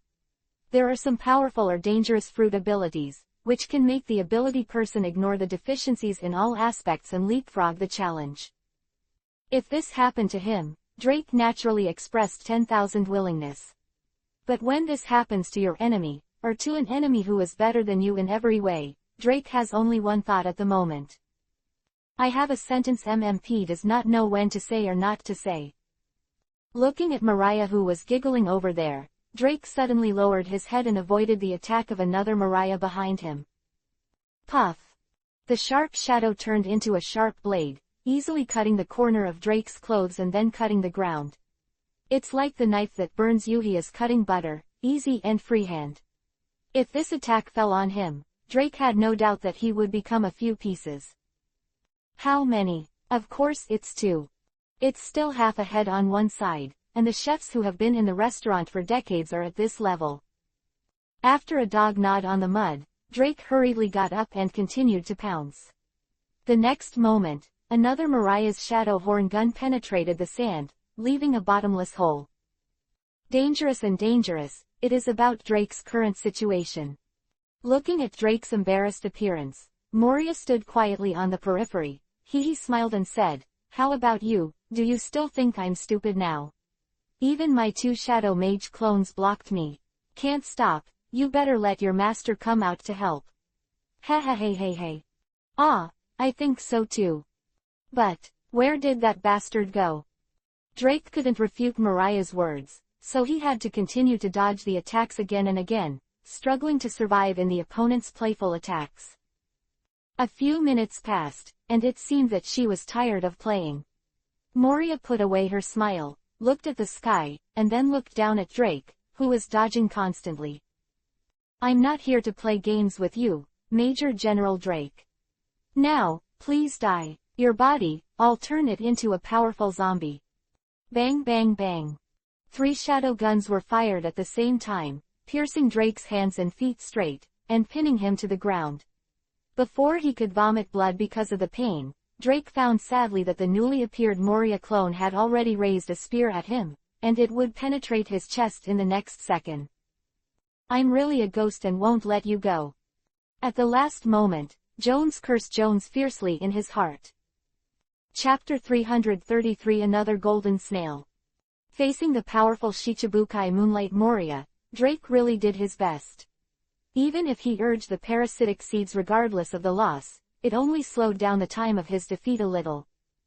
The strength gap is there, and Derek, who has not yet grown up, is full of despair. But at the same time, there is still a little relief in his heart. Maybe from the day he left the Navy, he should have died. Now that I can live for so long, I have earned it no matter what. It's just a pity for my lovely group of subordinates. Not only did he, the boss, not take them out of the siege and live with their share, but now he is going to die. There is also more, who is serving a sentence at the Navy headquarters, and I don't know if he is doing well. When thousands of thoughts were mixed, Drake slowly closed his eyes and waited for his ending. 1 second. 2. Wait, who helped me shoo for a second? Without waiting for the imaginary death, Drake opened his eyes strangely. The shadow mage who was about to take his own life just now disappeared, and on the other side, there seemed to be a cry of pain that Moria had endured. Drake turned his head blankly and looked at where Mariah was. I saw 2 shadow mages standing in front of Moria, in a triangle position with the shadow mage who was caught in his hand. And the guy who made Moria look like a formidable enemy. That pinch of purple hair, so familiar. And that cape, is it the Navy? You were rescued by the Navy. Derek thought strangely. It doesn't seem to be a bad thing. Being able to die after being tried by the Navy seems to be easier to accept than being killed by Moria indifferently. Thinking of this, Drake, who had lost too much blood, tilted his head and passed out. Humph. I'll take care of you later. Drake's affair with Zephyr was learned later, and he was a Navy anyway. In the face of Drake, a guy who defected because he didn't trust the Navy, even in Loya's face, he didn't like him. But now he doesn't have time to talk to Drake. Looking at the shadow mage held by the Crusher, Zephyr bit the cigar and threw it out. Then, he exposed the doorkeeper to Moria, who used the shadow warrior to avoid his smashing bunt, and said loudly, "No matter what, he is also a sinner of our Navy. Only our Navy can judge him. Your hand, I'm afraid I've crossed the line, Moonlight Mariah." Seeing Zephyr staring at her, Moria ruthlessly covered her painful chest. Her smiling expression finally changed, and she said word by word, "Former Admiral of the Navy, Black Wrist Zephyr." Quote. Big General.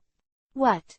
Who Zephyr is, perhaps the young Abu Shalom and Perona are still unclear. But they knew the weight of the word general. But then again, in this world, I am afraid that no one does not understand the weight of the word admiral, right? When they knew that the burly old man in front of them turned out to be a former admiral of the Navy, the two of them felt very bitter, and only felt a burst of despair in their hearts. It even led out the admiral of the Navy. Sure enough, this time out to sea is not good. It's still the smart guy Hogbach who stays on the terrifying bark and messes with the zombie army, so he doesn't have to face this kind of terrifying existence. With the appearance of Zephyr, Ain and Binz brought the members of the pirate guerrillas from the sea one after another. A cannon on the warship was pushed out and aimed directly at Mariah and others. Seeing this posture, Moria looked gloomy and asked, "Zephyr, what do you want to do? I am the king of the 7 Wuhai recognized by the world government. If you take action against me, do you take that responsibility?" After a pause, Moria continued, "If you want to take that kid away, take it away. Anyway, my goal is not him. Mariah is not stupid. Even if he brings enough cards for Jones this time, he is not willing to fight the Navy head-on. Don't look at the scenery that Wang Sha Chiwahai said. In fact, both sides are looking for each other's handle.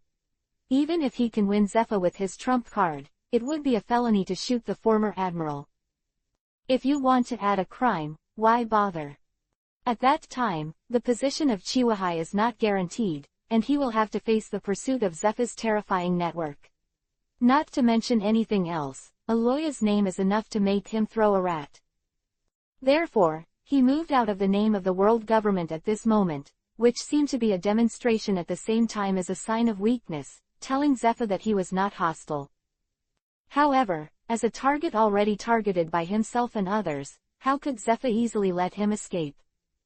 "Hey, Chiwahai, what a show," Zephyr said with a smile, but the disdain on his face was no longer concealed by the last sentence. "Bah. When I was galloping across the sea, you didn't know where are you breastfeeding? And use the name of the world government to oppress me." Having said that, Zephyr moved his right arm, raised the crusher and pointed at Moria's sailboat. "Now the old man suspects that you are selling dance powder privately, and you need to board the boat for inspection. Will you let it go?" "On board for inspection." Moria was stunned for a while, having a bad guess, and suddenly roared with a livid face. "This is my Chiwahai ship, you don't have that power." "Hey, the old man really has this power." With a wave of Zephyr's hand, Ain behind him handed over the things he had prepared in white satin. As one of the oldest in the Chiwahai, Moria naturally knew the thing. In the Navy, the golden snail is a special species needed to launch the demon-slaying order. The snail shell has wings painted on both sides and a golden snail with a seagull inlaid on the top, which is the identification of the privilege holder. There is no premise that it is impossible. Everything that the person who holds this snail does represents the will of the leader of the most powerful force in the Great Route, the Admiral of the Navy. The Navy supervises the Chiwahai, but it is true that they cannot board the ship to check whether the other party has committed a crime, unless it is a special situation, or it is authorized by a big enough person.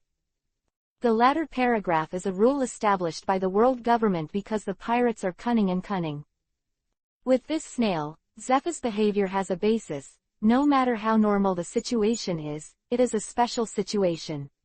This is a rule written into the Chiwahai Treaty. As a Chiwahai, Moria is naturally very clear. Sengoku wants to get on your boat, do you dare to refuse? When Zephyr took out the snail, Moria knew that things couldn't be stopped. Looking at the old man in front of him, his tone was somber. "So, you have to get on board for inspection." "That's right." Zephyr proudly held the snail, handed him to Moria, and shouted solemnly, "Are you going to go against the world government and start a war with us? Or?" Zephyr's voice was like a demon from the abyss, destroying Moria's sanity. "Are you going to destroy this snail? Come on, it's just an ordinary little snail. Just move your finger lightly, it will vanish. Not even I can stop you." Without the token, Zephyr's behavior is naturally unreasonable. Listening to the whispers from Zephyr under her stomach, Mariah kept silent and did not answer. "Just kidding, ruin this snail." Indeed, without this snail, he would have enough confidence to stop Zephyr. But that is directly declaring war on the world governments joined by more than 170 countries around the world. Against the whole world. With that courage, how could Moria hide in the Devil's Triangle waters and plan her own army of zombies? Therefore, he dare not. Looking at Zepha's appearance, Moria's face changed constantly, and finally she gave up, nodding her fate. Okay, you can go up and check. Chapter 334 Zepha in Distress. Happy National Day. Gain 3 pounds in one holiday. Humph. Smart choice. Seeing Moria softening, Zepha breathed a cigarette in disdain. Putting away the golden phone bug, Zepha said to Ain, who was behind him, I'm going to check on the ship, you guys be careful. Before I come back, no one is allowed to act without permission.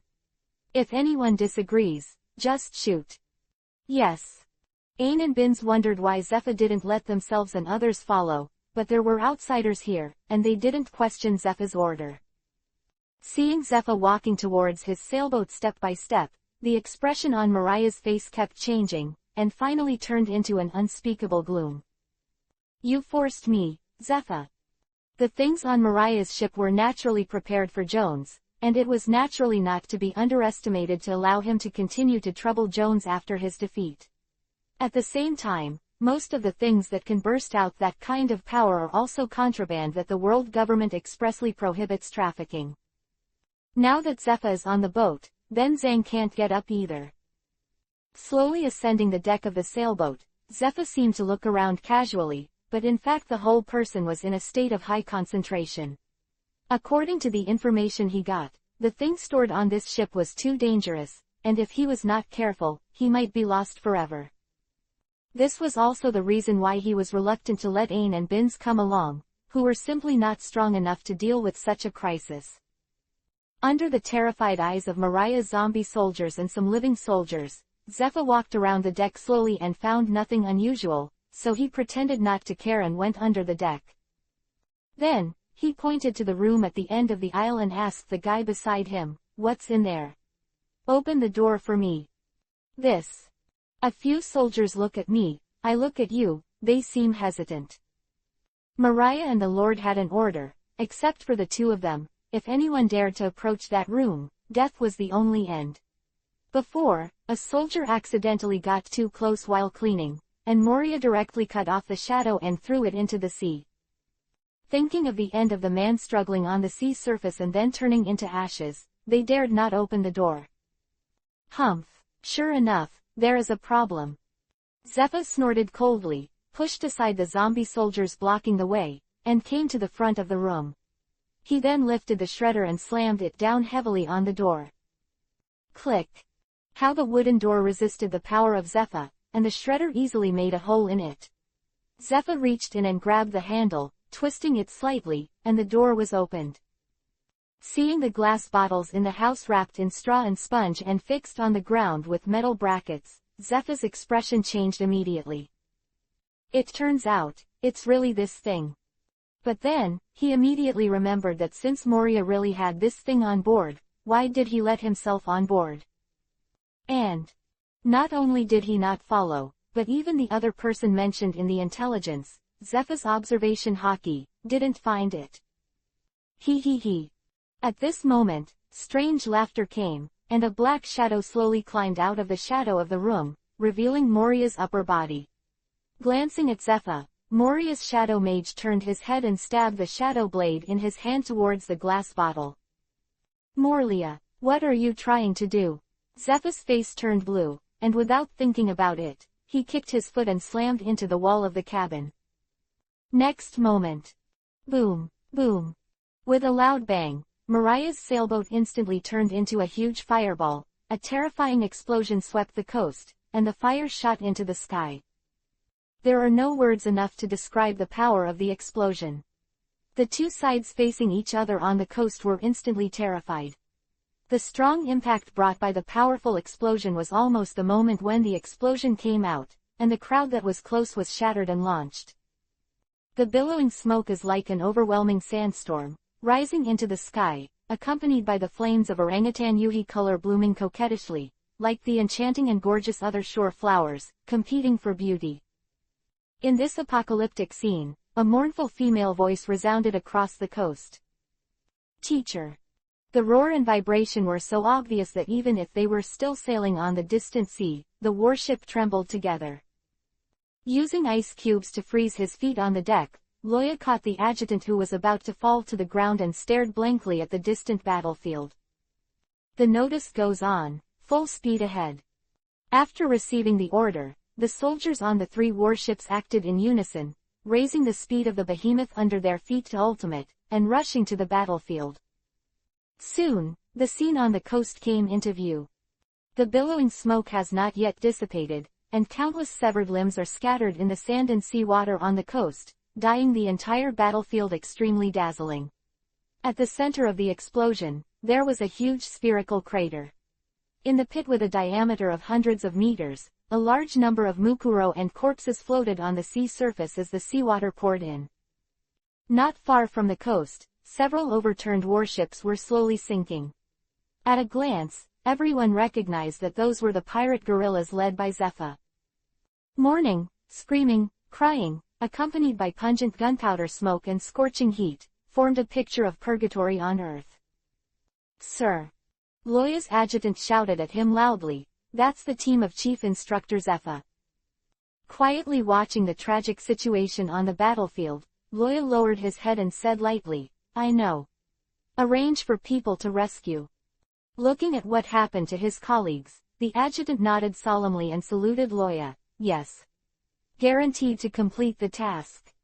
Waiting for the soldiers to get off the warship and take the boat to rescue the pirate guerrillas, Loya put his eyes on the yellow sand far away, and said word by word, "Mo, Li, Ya." Quote. At the end of his line of sight, a tall black shadow slowly climbed up from the ground, the black outline was gradually replaced by other colors, and Moria's appearance slowly solidified and formed. Looking at the tragic situation on the coast, Moria laughed. Hee. 7 Wuhai, I don't care. As long as I get that guy, where is this sea that I can't go to? The power of something like dynamite rock can definitely be guaranteed. 3 such huge dynamite rocks exploded at such a close distance. Moria believed that, let alone Zephyr, even if he defeated himself, the 4 Emperors guy, known as the strongest creature in the world, would be seriously injured. Therefore, Mariah does not have any doubts about Zephyr's life and death.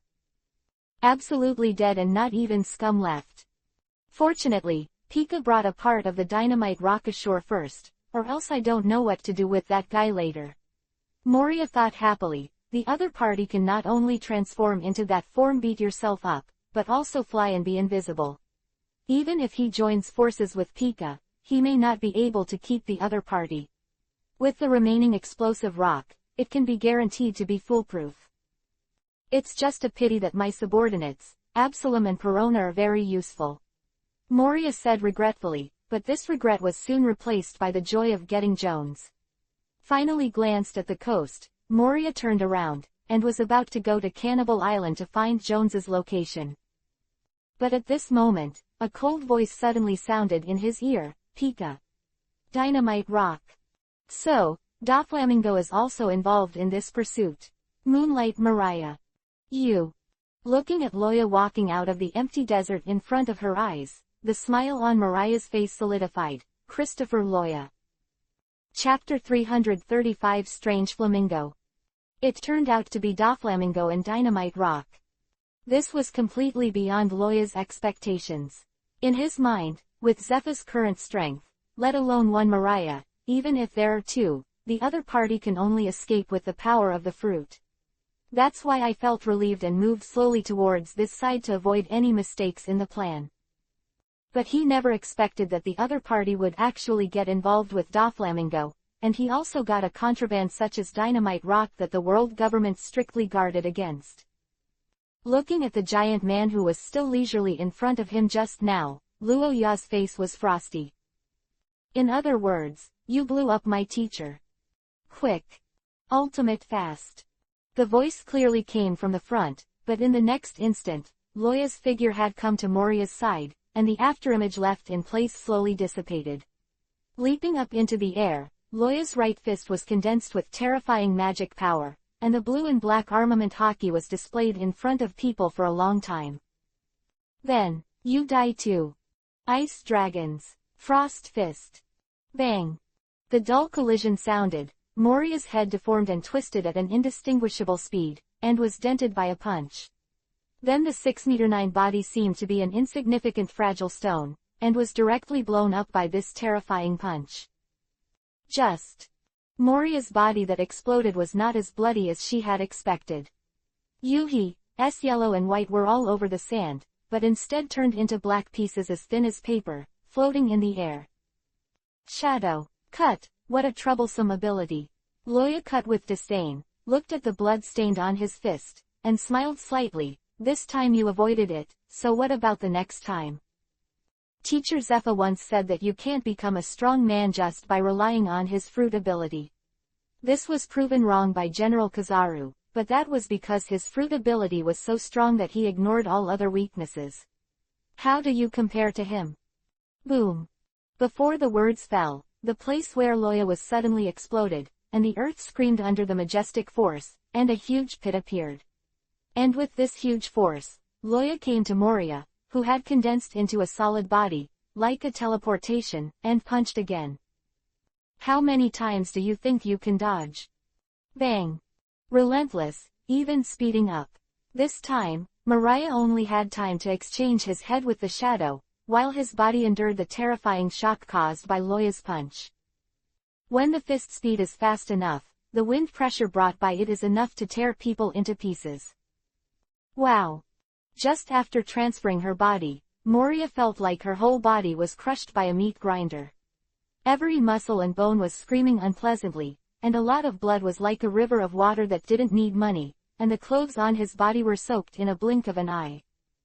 With just one punch, Moria lost at least half-life. At this stage Loya's horror is visible a Madara. 2 punches. Not the end. Listening to the whispers in her ear, Moria couldn't care less about the severe pain caused by the collapse of half of her head, and shouted loudly, pulling her neck, Pika. How long are you going to watch? Optimuth. 8 rock-like tentacles suddenly shot out from the ground. Looking at the sharp corners, no one would doubt the outcome after being stabbed by the tentacles. But now, these 8 tentacles are not going towards Loya, but blocking Moria.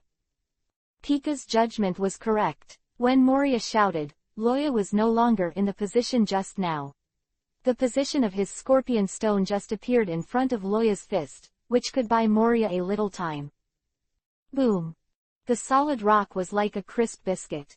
Facing Royana's terrifying fist, it turned into pieces at the moment of contact and scattered. But it was enough to be able to escape from Loana's previous 2 punches, and the speed at which Moria used the shadow to replace the position could be seen as Madara.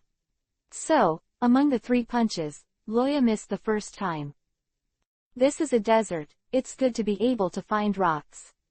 Pika's sharp and unpleasant voice sounded, but the source was not on the ground.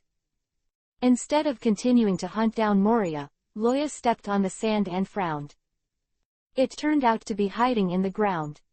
Without the body's perception of vitality, he really has no good way to take Pika. Right. Loya, who appeared in front of Moria and almost killed him with 3 punches, was actually just a clone of Loya. In other words, the clone is not suitable. This is Loya's recreated self by using the ice shape, the magic power, and combining the soul fragments divided by the power of death.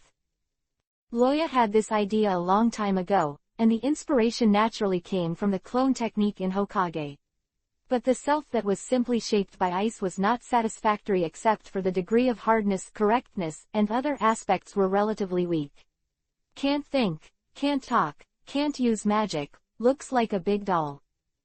It was not until the 6 months when Loya was locked up that his strength was rapidly strengthened after Edith cleared the system, so he could use this trick.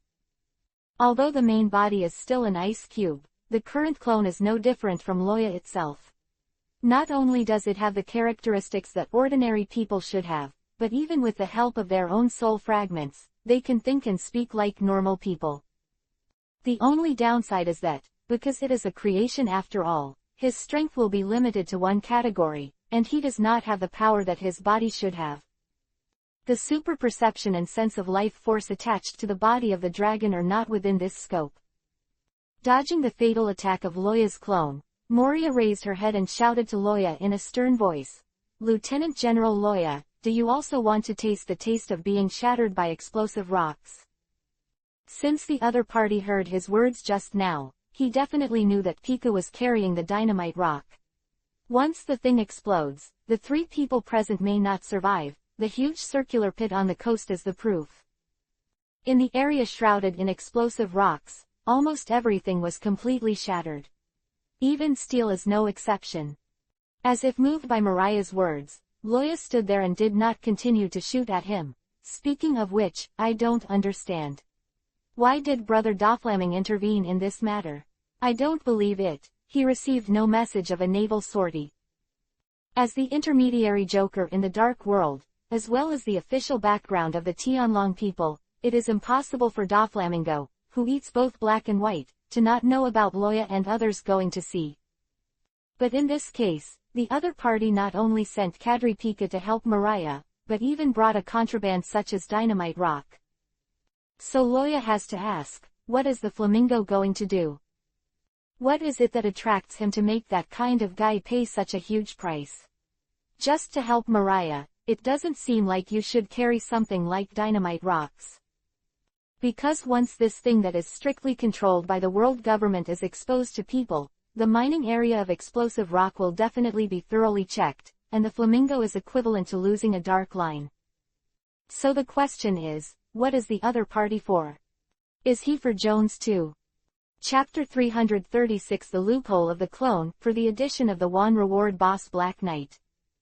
Hearing the question asked by Loya, at the same time Pika was afraid, but also disgusted with Moria in her heart. The young master warned him again and again before he set off, not to face the Navy easily, just take Jones back at the end. As a person who had seen Loya's record, he knew very well that he would not be Loya's opponent. But who knew that Mariah would be so maddened that he directly detonated the explosive rock to ambush Zepha? If it's just Zepha and a Twilight Tiger, it might not be that important, but I can't help but have a group of good disciples. At the forefront are the 3 major naval admirals of Megatron. Following closely behind, there is the famous Ice Dragon Lieutenant General in front of him. If, like the original, Zepha wanted to detonate Endpoint after he fell into extremes, then his death would not have much shock. But now, Zepha was killed by the hands of Moonlight Moria, one of the 7 Wuhei, so the counterattack that is about to break out from the Navy is definitely an earth-shattering giant wave. Even because of the special status of Chiwahai, the young master's business will be greatly affected. And the source of all this is due to Mariah's self-confidence, that Jones himself has enough cards. How does this make Pika not angry? It's just that Pika doesn't have time to talk to Mariah now, because one of Zepha's disciples, Ice Dragon Loya, has already stood in front of them both. If they don't give a good answer, their days will probably come to an end. After several calculations, Pika's voice floated in the air through the ground. Lieutenant General Loya, everything about Mr. Zepha was done by Moria alone, and has nothing to do with my young master. Pika's words made Moria froze. Judging from the meaning of Pika's words, the other party seems to be giving up on himself. But after the confusion comes anger. How dare they? Aren't you afraid that I will tell you the plan behind this incident? Even if Doflamingo is backed by Tianlong people, the world government will never let him go. Pika ignored Moria's surprise and continued. This time our target is only the owner of the cannibal island, not the enemy of you. I believe you can see that I was not here at all before this, so you want me not to take anger on you and let you go? Loya interrupted Pika's words, sneering fiercely at the corner of his mouth. Do you think it's possible? Without your young master's intervention, would Moria dare to go out to sea alone? Without the explosive rock, would my teacher be blown to pieces? Loya's angry roar resounded through the sand, causing Pika and Morley to yaw's heart is like falling into the abyss, and there is no light in sight. After the roar ended, Loya's expression calmed down again, but at this moment, the killing intent emanating from his body seemed to be dripping blood. Now you tell me this matter has nothing to do with you. Ha ha, do you think? Is it possible? Is it possible? Impossible. Pika was shocked by Loya's killing intent, and she opened her mouth and was speechless. Yes, all of this was indeed caused by the young master's intervention behind the scenes, which led to the current result. Pika only wanted to let Loya understand that Zepha's death was not her own doing, but she forgot who she was playing. A person who provided the murder weapon, no matter how you say it, is not an unrelated person. Hidden in the stone behind the dune, Pika glanced at Loya and decided to run away. Just kidding, facing Loya with such obvious killing intent, he doesn't have the confidence to fight with him. It seems that the other party has not found him yet. When will he not run now? Anyway, Mariah is already a dead person, there is no need to put himself in for him. Thinking of this, Pika quickly dived into the ground, moved quickly between the stones, and stayed away from the battlefield. Hearing that Pika didn't respond for a long time, Mariah shouted in panic, "Hey, Pika! Pika, let me tell you, I am dead, and you don't want to live. Don't think how well you hide, I am now tell the Navy about your plans. Hey, what I said is true. Don't force me." However, no matter how threatened by Mariah, Pika's voice never came. Loya didn't know whether Pika left or not, but just quietly watched Moria perform the scene of jumping over the wall alone. "It looks like you know a lot, Mariah," Loya said calmly. "Let's make a deal, tell me everything you know, how about I give you a treat?" Mariah was speechless and looked at Loya unwillingly. "Do you really think I'm dead, Christopher Loya?" Bang! Another punch. Loya looked at Moria, who didn't have time to replace her body, and shrugged. "Look, why is this necessary?" But after the punch was thrown, Loya frowned slightly and looked at his fist. "The magic power. Is it exhausted? Che, there is still a long way to go before completion." Yuck.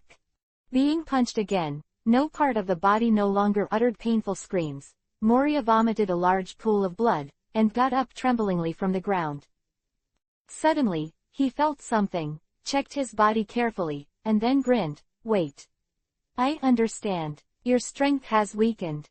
Just now, the speed and strength of Roja's explosion were weaker than the previous 3 punches, and he no longer had the power to kill himself with a frontal punch.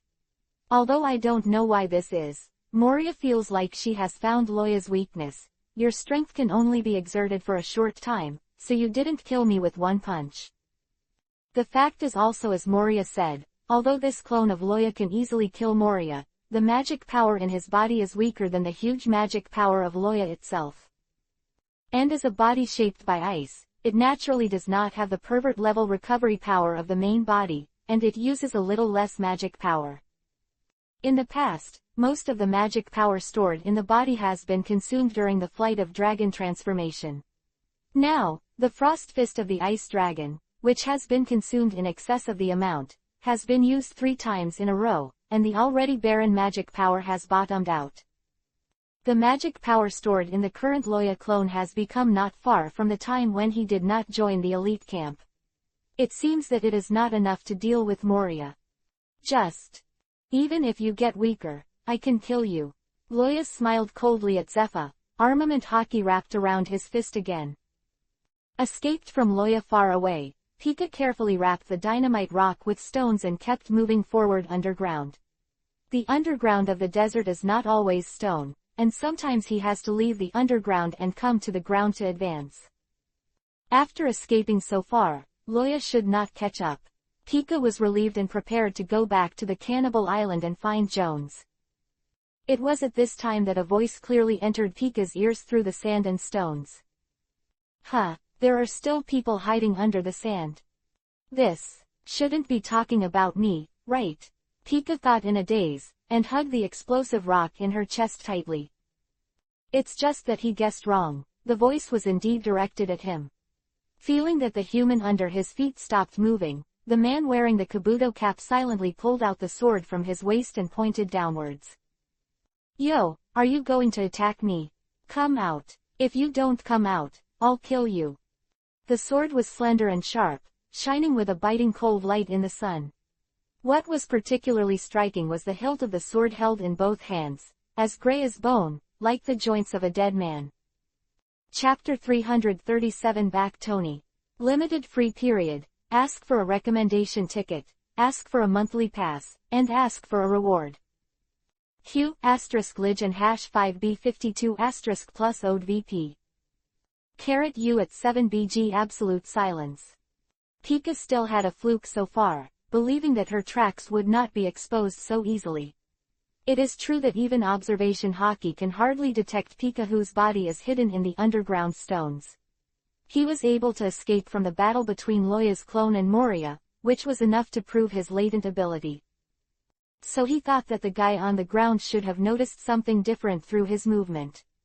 Now that I stopped moving, the other party couldn't detect it, so I was using words to deceive myself and expose myself.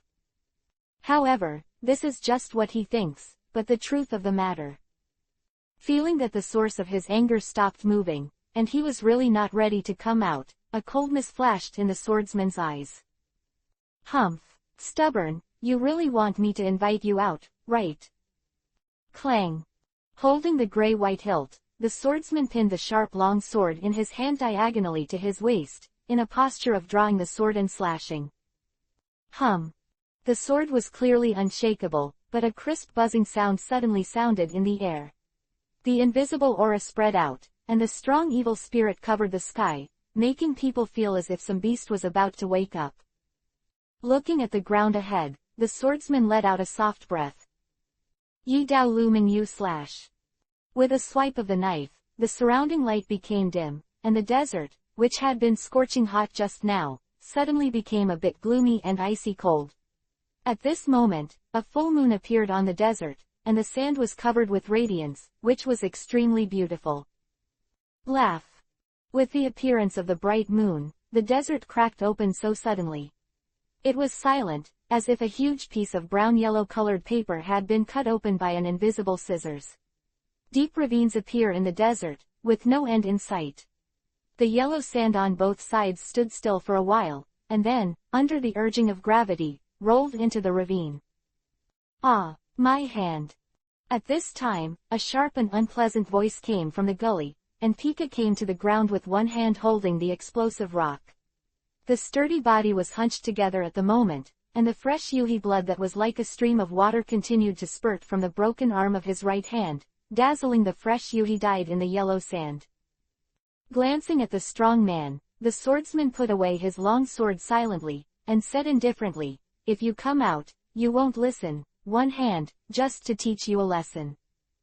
Listening to the words of the swordsman by his ear, Pika bit Kibagwan, covered the wound on her right arm, and asked loudly, "Who the hell are you?" The sword just now gave him a strong sense of death crisis. If he hadn't dodged at the last minute, it might not have been his arm, but his head. As a cadre of the Don Quixote family, Pika considers herself one of the masters at sea. In the face of a swordsman who can wield that kind of mighty sword energy and easily cut off one of his own hands, he should not be a generalist. Taking a careful look at Pika's appearance, the swordsman suddenly burst out laughing. But the laughter soon stopped, and the swordsman pulled his kabuto hat, revealing a washed yellow Navy recruit's shirt. "Who am I? I'm the Navy." There was a scar on his face from the right forehead to the chin. Tony held the bone kun left by Hansa in his hand, and pointed the tip of his sword at Pika. "I was worried that I would cut the wrong person when I shot, but I didn't expect you to be a pirates. That's a coincidence, isn't it?" Speaking of this, Tony exuded a strong hatred and murderous intent all over his body. The pupils of a pair of eyes narrowed together, and a monster-like Yuhi circle appeared around the pupils, which set off the black pupils like a stare from hell. "I haven't killed anyone for half a month, do you know how hard it is for me to endure?" Looking at the guy in the recruit's uniform calling himself a Navy, Pika also shrank his eyes and cried out in shock, "Tony Mill. Didn't you die on Ian Island?" Although it is announced as missing, in the eyes of many people, Tony, who has been missing for half a year, is undoubtedly dead. The information sent back by the spy flamingo planted in the Navy also confirmed the fact that the other party had never appeared. Even the rest of the peers who belonged to the same class as Loya participated in the graduation assessment, but Tony didn't show up. "Isn't that dead?" However, the one who appeared in front of Pika at this moment turned out to be the long-dead Tony. Ian Island. Tony blinked, and quickly figured out the ins and outs of the inside, with a sneer on the corner of his mouth. It turns out to be a big fish with a backstage. I'm still worried about whether I will be criticized if I go directly back. After all, in my case, it would not be an exaggeration to say that I defected from the Navy. I didn't expect such good luck. The credit for killing you is enough to make all the criticism go away. You. Before Pika could continue to speak, Tony suddenly turned into a black line in front of him, and the strong killing intent that rushed towards his face made him understand that this guy is for real. Armed color. Hardened. At the critical moment, Pika took a sharp breath, and the whole body became pitch black. If you can wrap armament hockey all over your body, you are already a master. Not to mention that, like Pika, the whole body remains in a hardened state. There is still explosive rock in his hand, and he can't make it, which makes Pika very aggrieved at the moment. It seems that the other party obviously does not know this thing, or else he would not have rushed up so recklessly. It is simply a newborn calf that is not afraid of tigers. This depressed feeling made Pika want to vomit blood, but he didn't dare to directly throw the explosive rock to deal with Tony's attack. Ghosts know why. Swordsmen these days like to chop things that fly in the air. If the other party is like those people and cuts off the bottle with one knife, Pika really wants to cry without tears. Ding! The long sword slashed on Pika's shoulder, and the sound of gold and iron symphony suddenly sounded on the field. Looking at the black substance on Pika's body, Tony frowned. Cut, armament hockey. And what is this thing? It was obvious that the opponent would have freed up his hand to deal with the attack by throwing the bottle, but he did not expect that the opponent would choose to use the armed color to resist. Although the opponent's armed color is indeed strong enough, his sword can only leave a small hole on him, but if he doesn't let go, he will definitely be unable to stop the attack from behind. Unless. What a precious treasure, this bottle must be protected. With an expression of seeing through the truth, Tony quickly drew his knife back, took a note, and pointed at the bottle in Pika's hand. Asshole! Seeing Tony's actions, Pika was shocked and angry, shouted violently, and took a step forward to block Tony's knife with her back. There was another crunch like hammering iron. Tony looked at the bone coon who couldn't stop trembling in his hand, and sighed impatiently. Sure enough, the cultivation base is not at home, and even a living target can't be cut open. No matter how strong a weapon is, there is a limit. Just relying on his own swordsmanship is not enough to make Begu-kun ignore the enemy's armament hockey. A slit was cut in the back, and Pika was shocked by Tony's strength, but at the same time bit Kiba with hatred. This bastard really wants to break the bottle. Does he know what he is doing? Just as his thoughts were turning, Tony suddenly came to his side, and the bone coon in his hand stabbed directly at the location of his kidney. Are you finished? Do you know what this is? Puff. Before Pika could finish speaking, a burst of piercing pain made him bend down and vomit a mouthful of blood. And not only that, the long sword that penetrated his kidneys came out through his body, piercing the bottle he was protecting around his waist. Armament hockey wrapped around his arms and bones coon. Tony smiled slightly and said to Pika, armament hockey. Me too. After all, he was about to slowly pull out the bone coon. Looking at the long sword that was gradually being pulled away from the bottle, Pikolai couldn't care less about the severe pain of the broken kidney, and cried out in a voiceless voice, no. However, the next moment. Boom. Chapter 338 Mariah, Defeat. G%P%UZB. 1T and GT, XU36B5%. The mushroom cloud from is so obvious, even if they were far apart, both Loya and Moria felt a strong vibration. Assuming the situation over there, Loya suddenly smiled and said to Moria, who had no good flesh all over his body in front of him, looking at this movement, it should be that the explosive rock that Pika brought out exploded. Mariah didn't speak, just stared at Loya without saying a word. It's not that he doesn't want to talk, it's that he doesn't have time to answer. He must now seize every minute and second to breathe and regain his strength, or he will die the next moment. At the same time, Moria was deeply shocked by the power shown by Loya. Powerful. It is too strong. Obviously, he can't use his freezing ability that makes the name of the ice dragon resound through the sea, but he didn't expect that the other party could achieve this level with physical skills alone. If it wasn't for the finger spear extension technique that was named a childish girl just now, if it hadn't been for him to turn a part of his body into a shadow, interfering with his judgment, he would have been torn to shreds by the other party by now. Yes. Mariah has no doubts about the strength of the other party, and will not be able to support Armament Hockey's own face with such a powerful tear. For Moria's little actions, Loya's clone didn't care at all. What if the magic power is exhausted?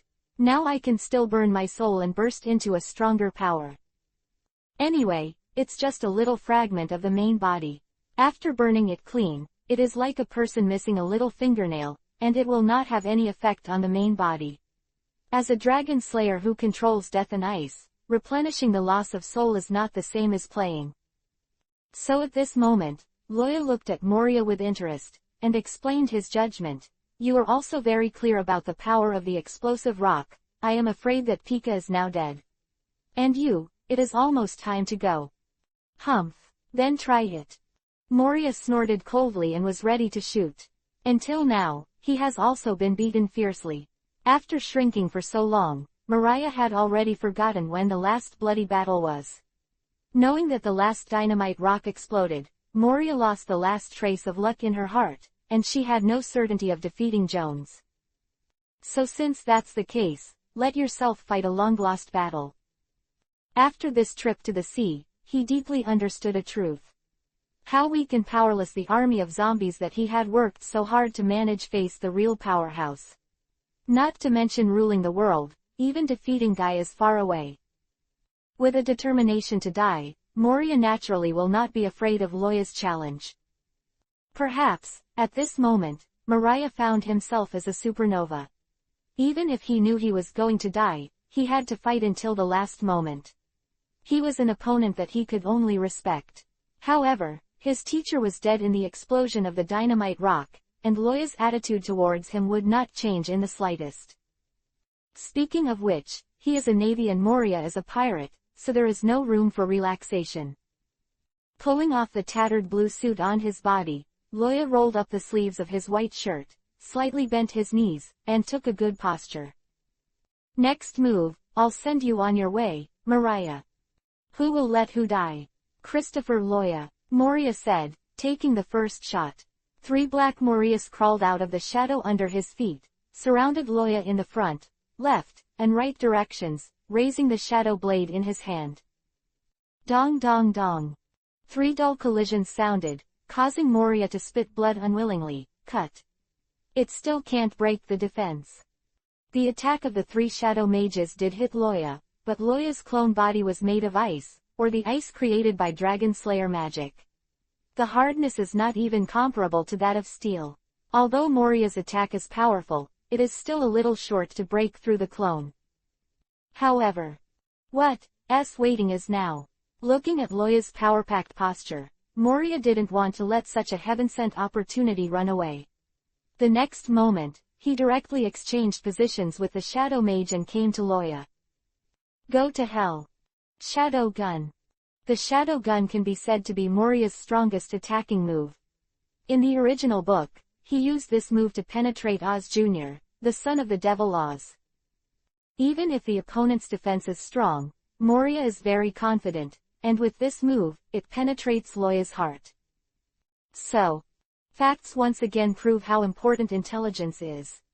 Facing the absolutely murderous move that Moria broke out, Loya smiled slightly, put his fists together, and aimed his fist at Moria, but turned a deaf ear to the shadow gun that was already close to his chest. At this moment, both of them had confident smiles on their faces, thinking that the other would fall under their own attack. 6 Kings Absolute Spear, Biggest Wheel, Smash. Bang. Puff. The terrifying impact exploded on the spot, and the smoke billowed, obscuring the sky. Facing the terrifying shock wave, the surrounding air was directly expelled, forming a vacuum-like environment. Then, The impact is over, and a lot of air is poured back under the influence of air pressure. At the same time as the gust of wind was formed, it also blew up countless yellow sand, turning it into a sandstorm-like scene. Boom! In the smoke, something heavy seemed to fall to the ground. The continuously upward smoke was blown away, forming a circle outward. Looking through the slowly dissipating smoke, a normal person slowly retracted his hand and took off the thing stuck in his chest. Abandoning the shadow gun in his hand, Loya clapped his hands and tidied up the hole in the shirt on his chest. Looking at Moria, who fell to the ground and kept twitching, Loya smiled slightly. I said, even if you get weaker, I can kill you. Lying in the desert, Mariah's eyes were half closed, staring at the sky. Through the smoke and dust all over the sky, that touch of sunshine is so cherished. I'm not reconciled. Suddenly, the broken body stopped twitching, and there was no trace of breath anymore. It's just that those eyes, still staring at the sky, seemed to be remembering something. Looking down on Mariah's scarred head, a large pit of flesh and blood appeared in the center of his body that was enough to shock everyone. The hole that was blasted out by the 6 kings of Loya was big enough for a sturdy adult to pass through. The irregular circular cavity hollowed out Mariah's entire stomach, and all the internal organs and bones disappeared. Even so, there was still a trace of muscle and skin tissue around the hole, connecting his upper body and lower body, making people feel sick. One of the 7 Cs of Wuhai, Moonlight Moria, was beaten to death just like that, without a whole body. Feeling the little soul power left in the body, Loya quickly stopped and continued to burn. Looking at the ice crystals in his hands that could no longer maintain their appearance due to excessive consumption, Loya shook his head and smiled bitterly. Sure enough, there is still a lot of room for improvement. If he persists for a while, I am afraid that it is really me who will fall.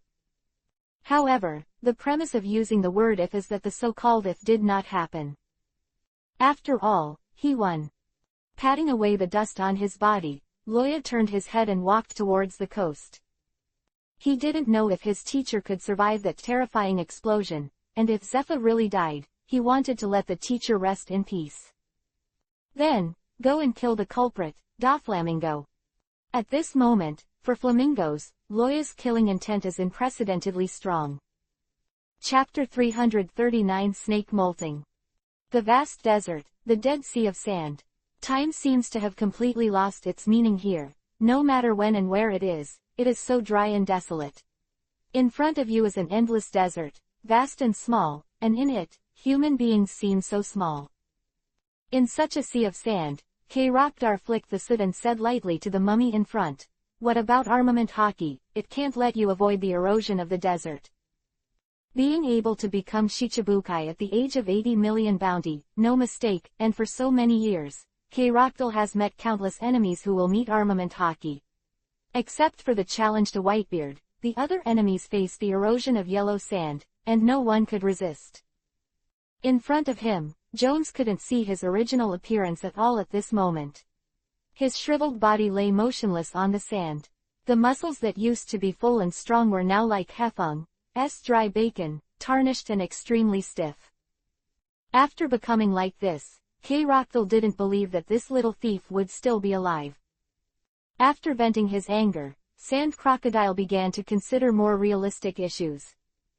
The surrounding area is extremely desolate, and you can see the end of the sky and the earth at a glance. Obviously, his stolen treasures are not hidden behind any sand dunes. Finding it is the most important thing. Taking out the phone bug in his arms, K-Rockdale dialed it out and said to Nico Robin on the other end, the little hair thief has been cleaned up. Now let the members of the Alabasta Work Club pay attention to the passing ships and vehicles.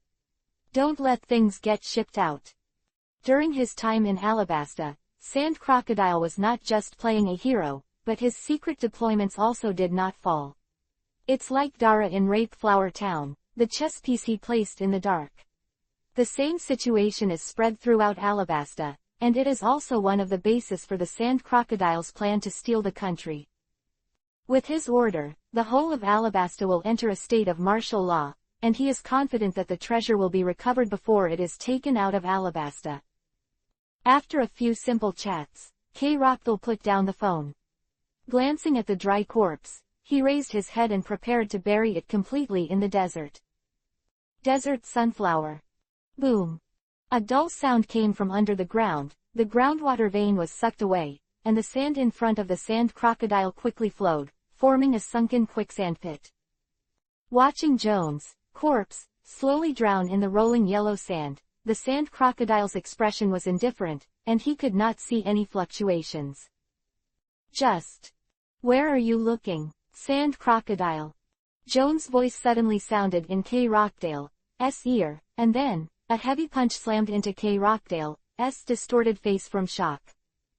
Bang! The fist wrapped around armament hockey ignored the opponent's elemental body and landed on his face. Puff! Unprepared, K-Rockdal spit out a pool of blood and flew backwards. Remaining in the air, a smooth Kiba tooth swirls and swirls, before falling into the sand pit after a long time. With one punch, Rockdale was blasted away, and Jones, who reappeared, clutched his chest and breathed in the fresh air.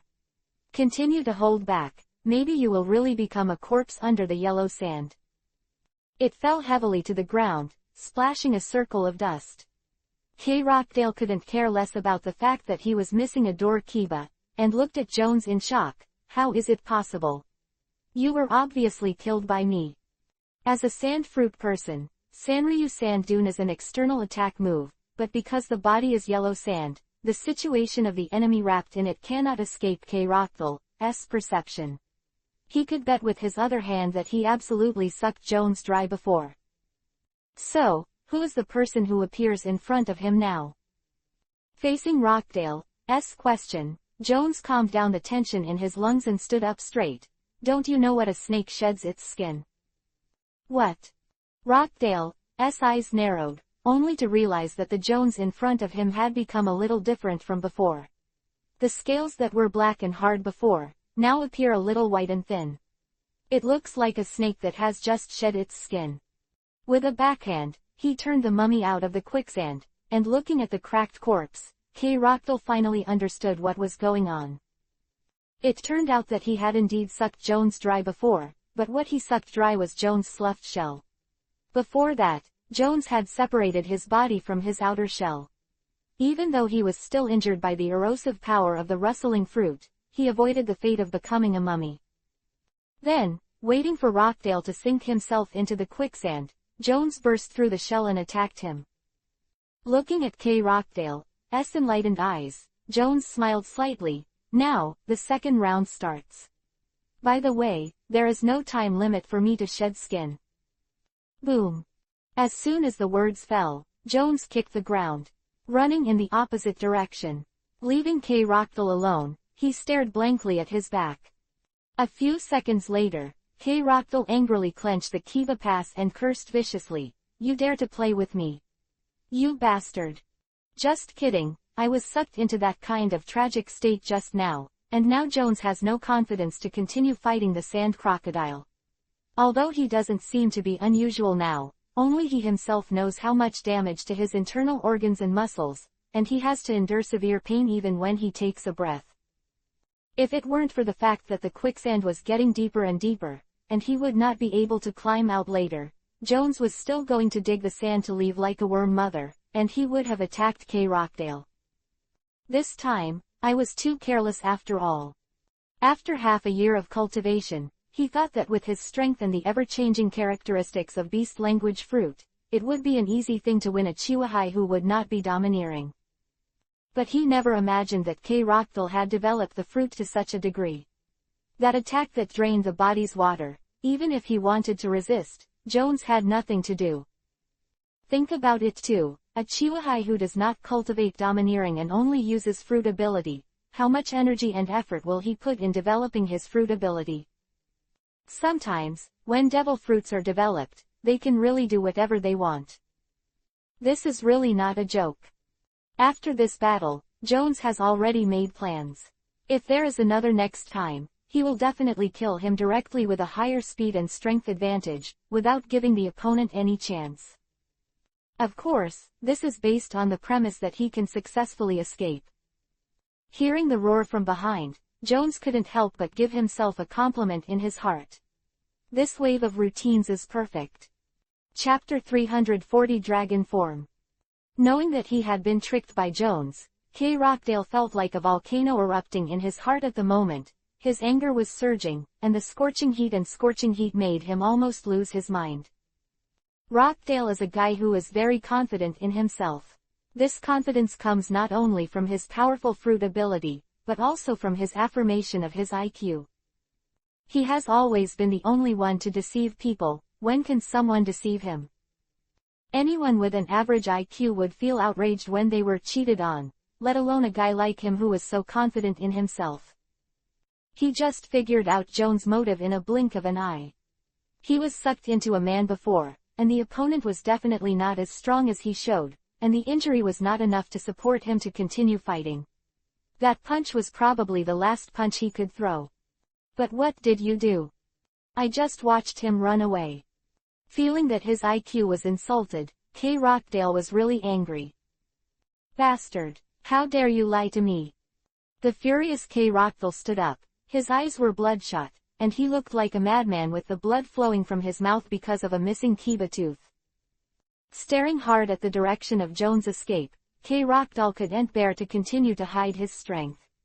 He wants Jones to die. Totally dead.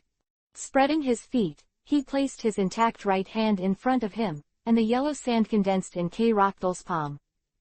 Not only the pure sand condensed together, but when the yellow sand appeared in his palm, it quickly spun clockwise and turned into a small tornado. As the sand gathered more and more, an unpleasant whimper slowly appeared in the air, and a breeze blew, as if some switch was pressed, and the surroundings suddenly became dark. Around K. Rockdale, countless yellow sands gathered together, forming a huge tornado that covered the sky and the sun. The sky was dark, the sand was flying, the wind was roaring, and the yellow sand and gravel that filled the sky came to the sky in the wild dance, and they collided with each other and made a sound like a muffled thunder. After the sandstorm tornado appeared, it did not converge, and it was still growing and extending. Soon, a terrifying tornado covered the area of several hundred meters around K. Rockdale, and the sand dunes were pulled up, and tons of yellow sand, like fluffy goose feathers, were swept up to 100 meters. High altitude. After the sandstorm tornado's expansion reached an ultimate, the voice of Rockdale came out of the gust of wind. Death to this trick. Salon Seth. Hold head high. In the rolling yellow sand, an invisible roar resounded through the desert. Above the huge sandstorm that was thousands of meters high, the endless yellow sand condensed a jackal-headed man with rectangular ears and a long curved and protruding mouth, looking down at the earth like a high-altitude god. The giant jackal glanced down to the ground, found where Jones was, and disappeared. But then, the gigantic sandstorm tornado, which was thousands of meters high, bent down and slammed towards Jones's position. It's hard to believe that such a huge tornado can actually bend over. But it appeared in the real world, and the tornado that traversed the sky bent down and smashed the clouds in the sky. Just like the collapse of the world and the collapse of the world, at this moment, everything in the world has become so small. In the face of this splendid Tianwei, no one can have the mind to compete with it. Jones, who held back the pain and ran quickly, felt the terrifying aura coming from behind him, and couldn't help but raise his evaluation of K. Rockdale 1 point higher in his heart. However, when he looked back, his eyes widened instantly. What is this? The terrifying sandstorm tornado occupied the entire range of his sight, and with the power to shatter everything, it rushed straight towards him. Everything along the way was completely smashed, and before it was touched, Jones had the illusion that he was about to be torn apart. And this tornado was about to hit him, turning the illusion into reality. At the critical moment, from above the 9 heavens, a familiar voice sounded faintly. Oh, what a brutal move. But, that's it. Click. The profound truth of slaying the dragon, the land of the end. Hum. Accompanied by this soft tone, a cold air suddenly appeared on the battlefield, and the land with a radius of 1,000 meters instantly turned into smooth ice crystals. Jones only felt that his mind was frozen, and he was clearly about to smash his tornado behind him. but he couldn't help but raise his head. Seeing that familiar figure, for some reason, Jones just wanted to kneel down quietly. If there really is a god in this world, it's probably like him. As Loya's soft drink sounded, it seemed that time had stopped. Seeing that it was about to catch up with Jones, the sandstorm tornado, which was less than 10 centimeters away from both sides, stopped abruptly. Not only that, standing at a high place, looking down the tornado, you will find that the terrifying tornado has been frozen into a Jinchuriki column of ice. As big as it was before, the ice sculptures left in place are as tall. Lying in the boundless yellow sand, the huge ice Jinchuriki column is like a giant beast from ancient times, speaking of indescribable majesty. The tornado is terrifying, but Loya, who made it frozen in place with one move, is undoubtedly even more terrifying. At this moment, Loya has completely changed. In the past, after the dragon transformation, only the appearance has changed. At this moment, he can no longer see any human characteristics. The large dragon scales on the back flapped and the sunlight scattered on him through the thick clouds. What appeared in front of Jones was no longer a simple humanoid Loya, but a Loya who had transformed into a giant dragon. The body is strong, the dragon claws are strong, and the light blue dragon scales around the body exude a white mist against the background of the sun. Looking closely, it turned out that it was not fog, but the cold air emanating from the dragon's body, which froze the moisture in the air and formed granular ice crystals. So quietly floating on the sky, the completely dragonized Loya looked at K-Rockville behind the tornado lightly, the crocodile-like jaw opened and closed, and the voice resounded, "Die." Bang! Bang bang bang. In just one sentence, the terrifying cold air instantly gathered around K-Rockville's body, and a sharp ice spear appeared in the air, aiming the spear at the sand crocodile. Ice dragon. It turns out, it's really a dragon. Set is already the strongest move that K-Rockville can use. Just like Luffy was unable to use domineering for a while after he used fourth gear, now he has used Set, and he can't use the fruit ability for the time being. But what if you could use the fruit power? Can he really stop Loya in this state? Looking up at the creature that exudes infinite dragon power in the sky, which makes one's heart surrender, Sand Crocodile took a deep breath of the cigar. His face was unexpectedly calm, and his waist was straight. "I have no regrets in my life." The next moment, the sharp ice spear cut through the air and inserted straight into K-Rockville's body. The generation of Chiwu Heisha crocodile has fallen.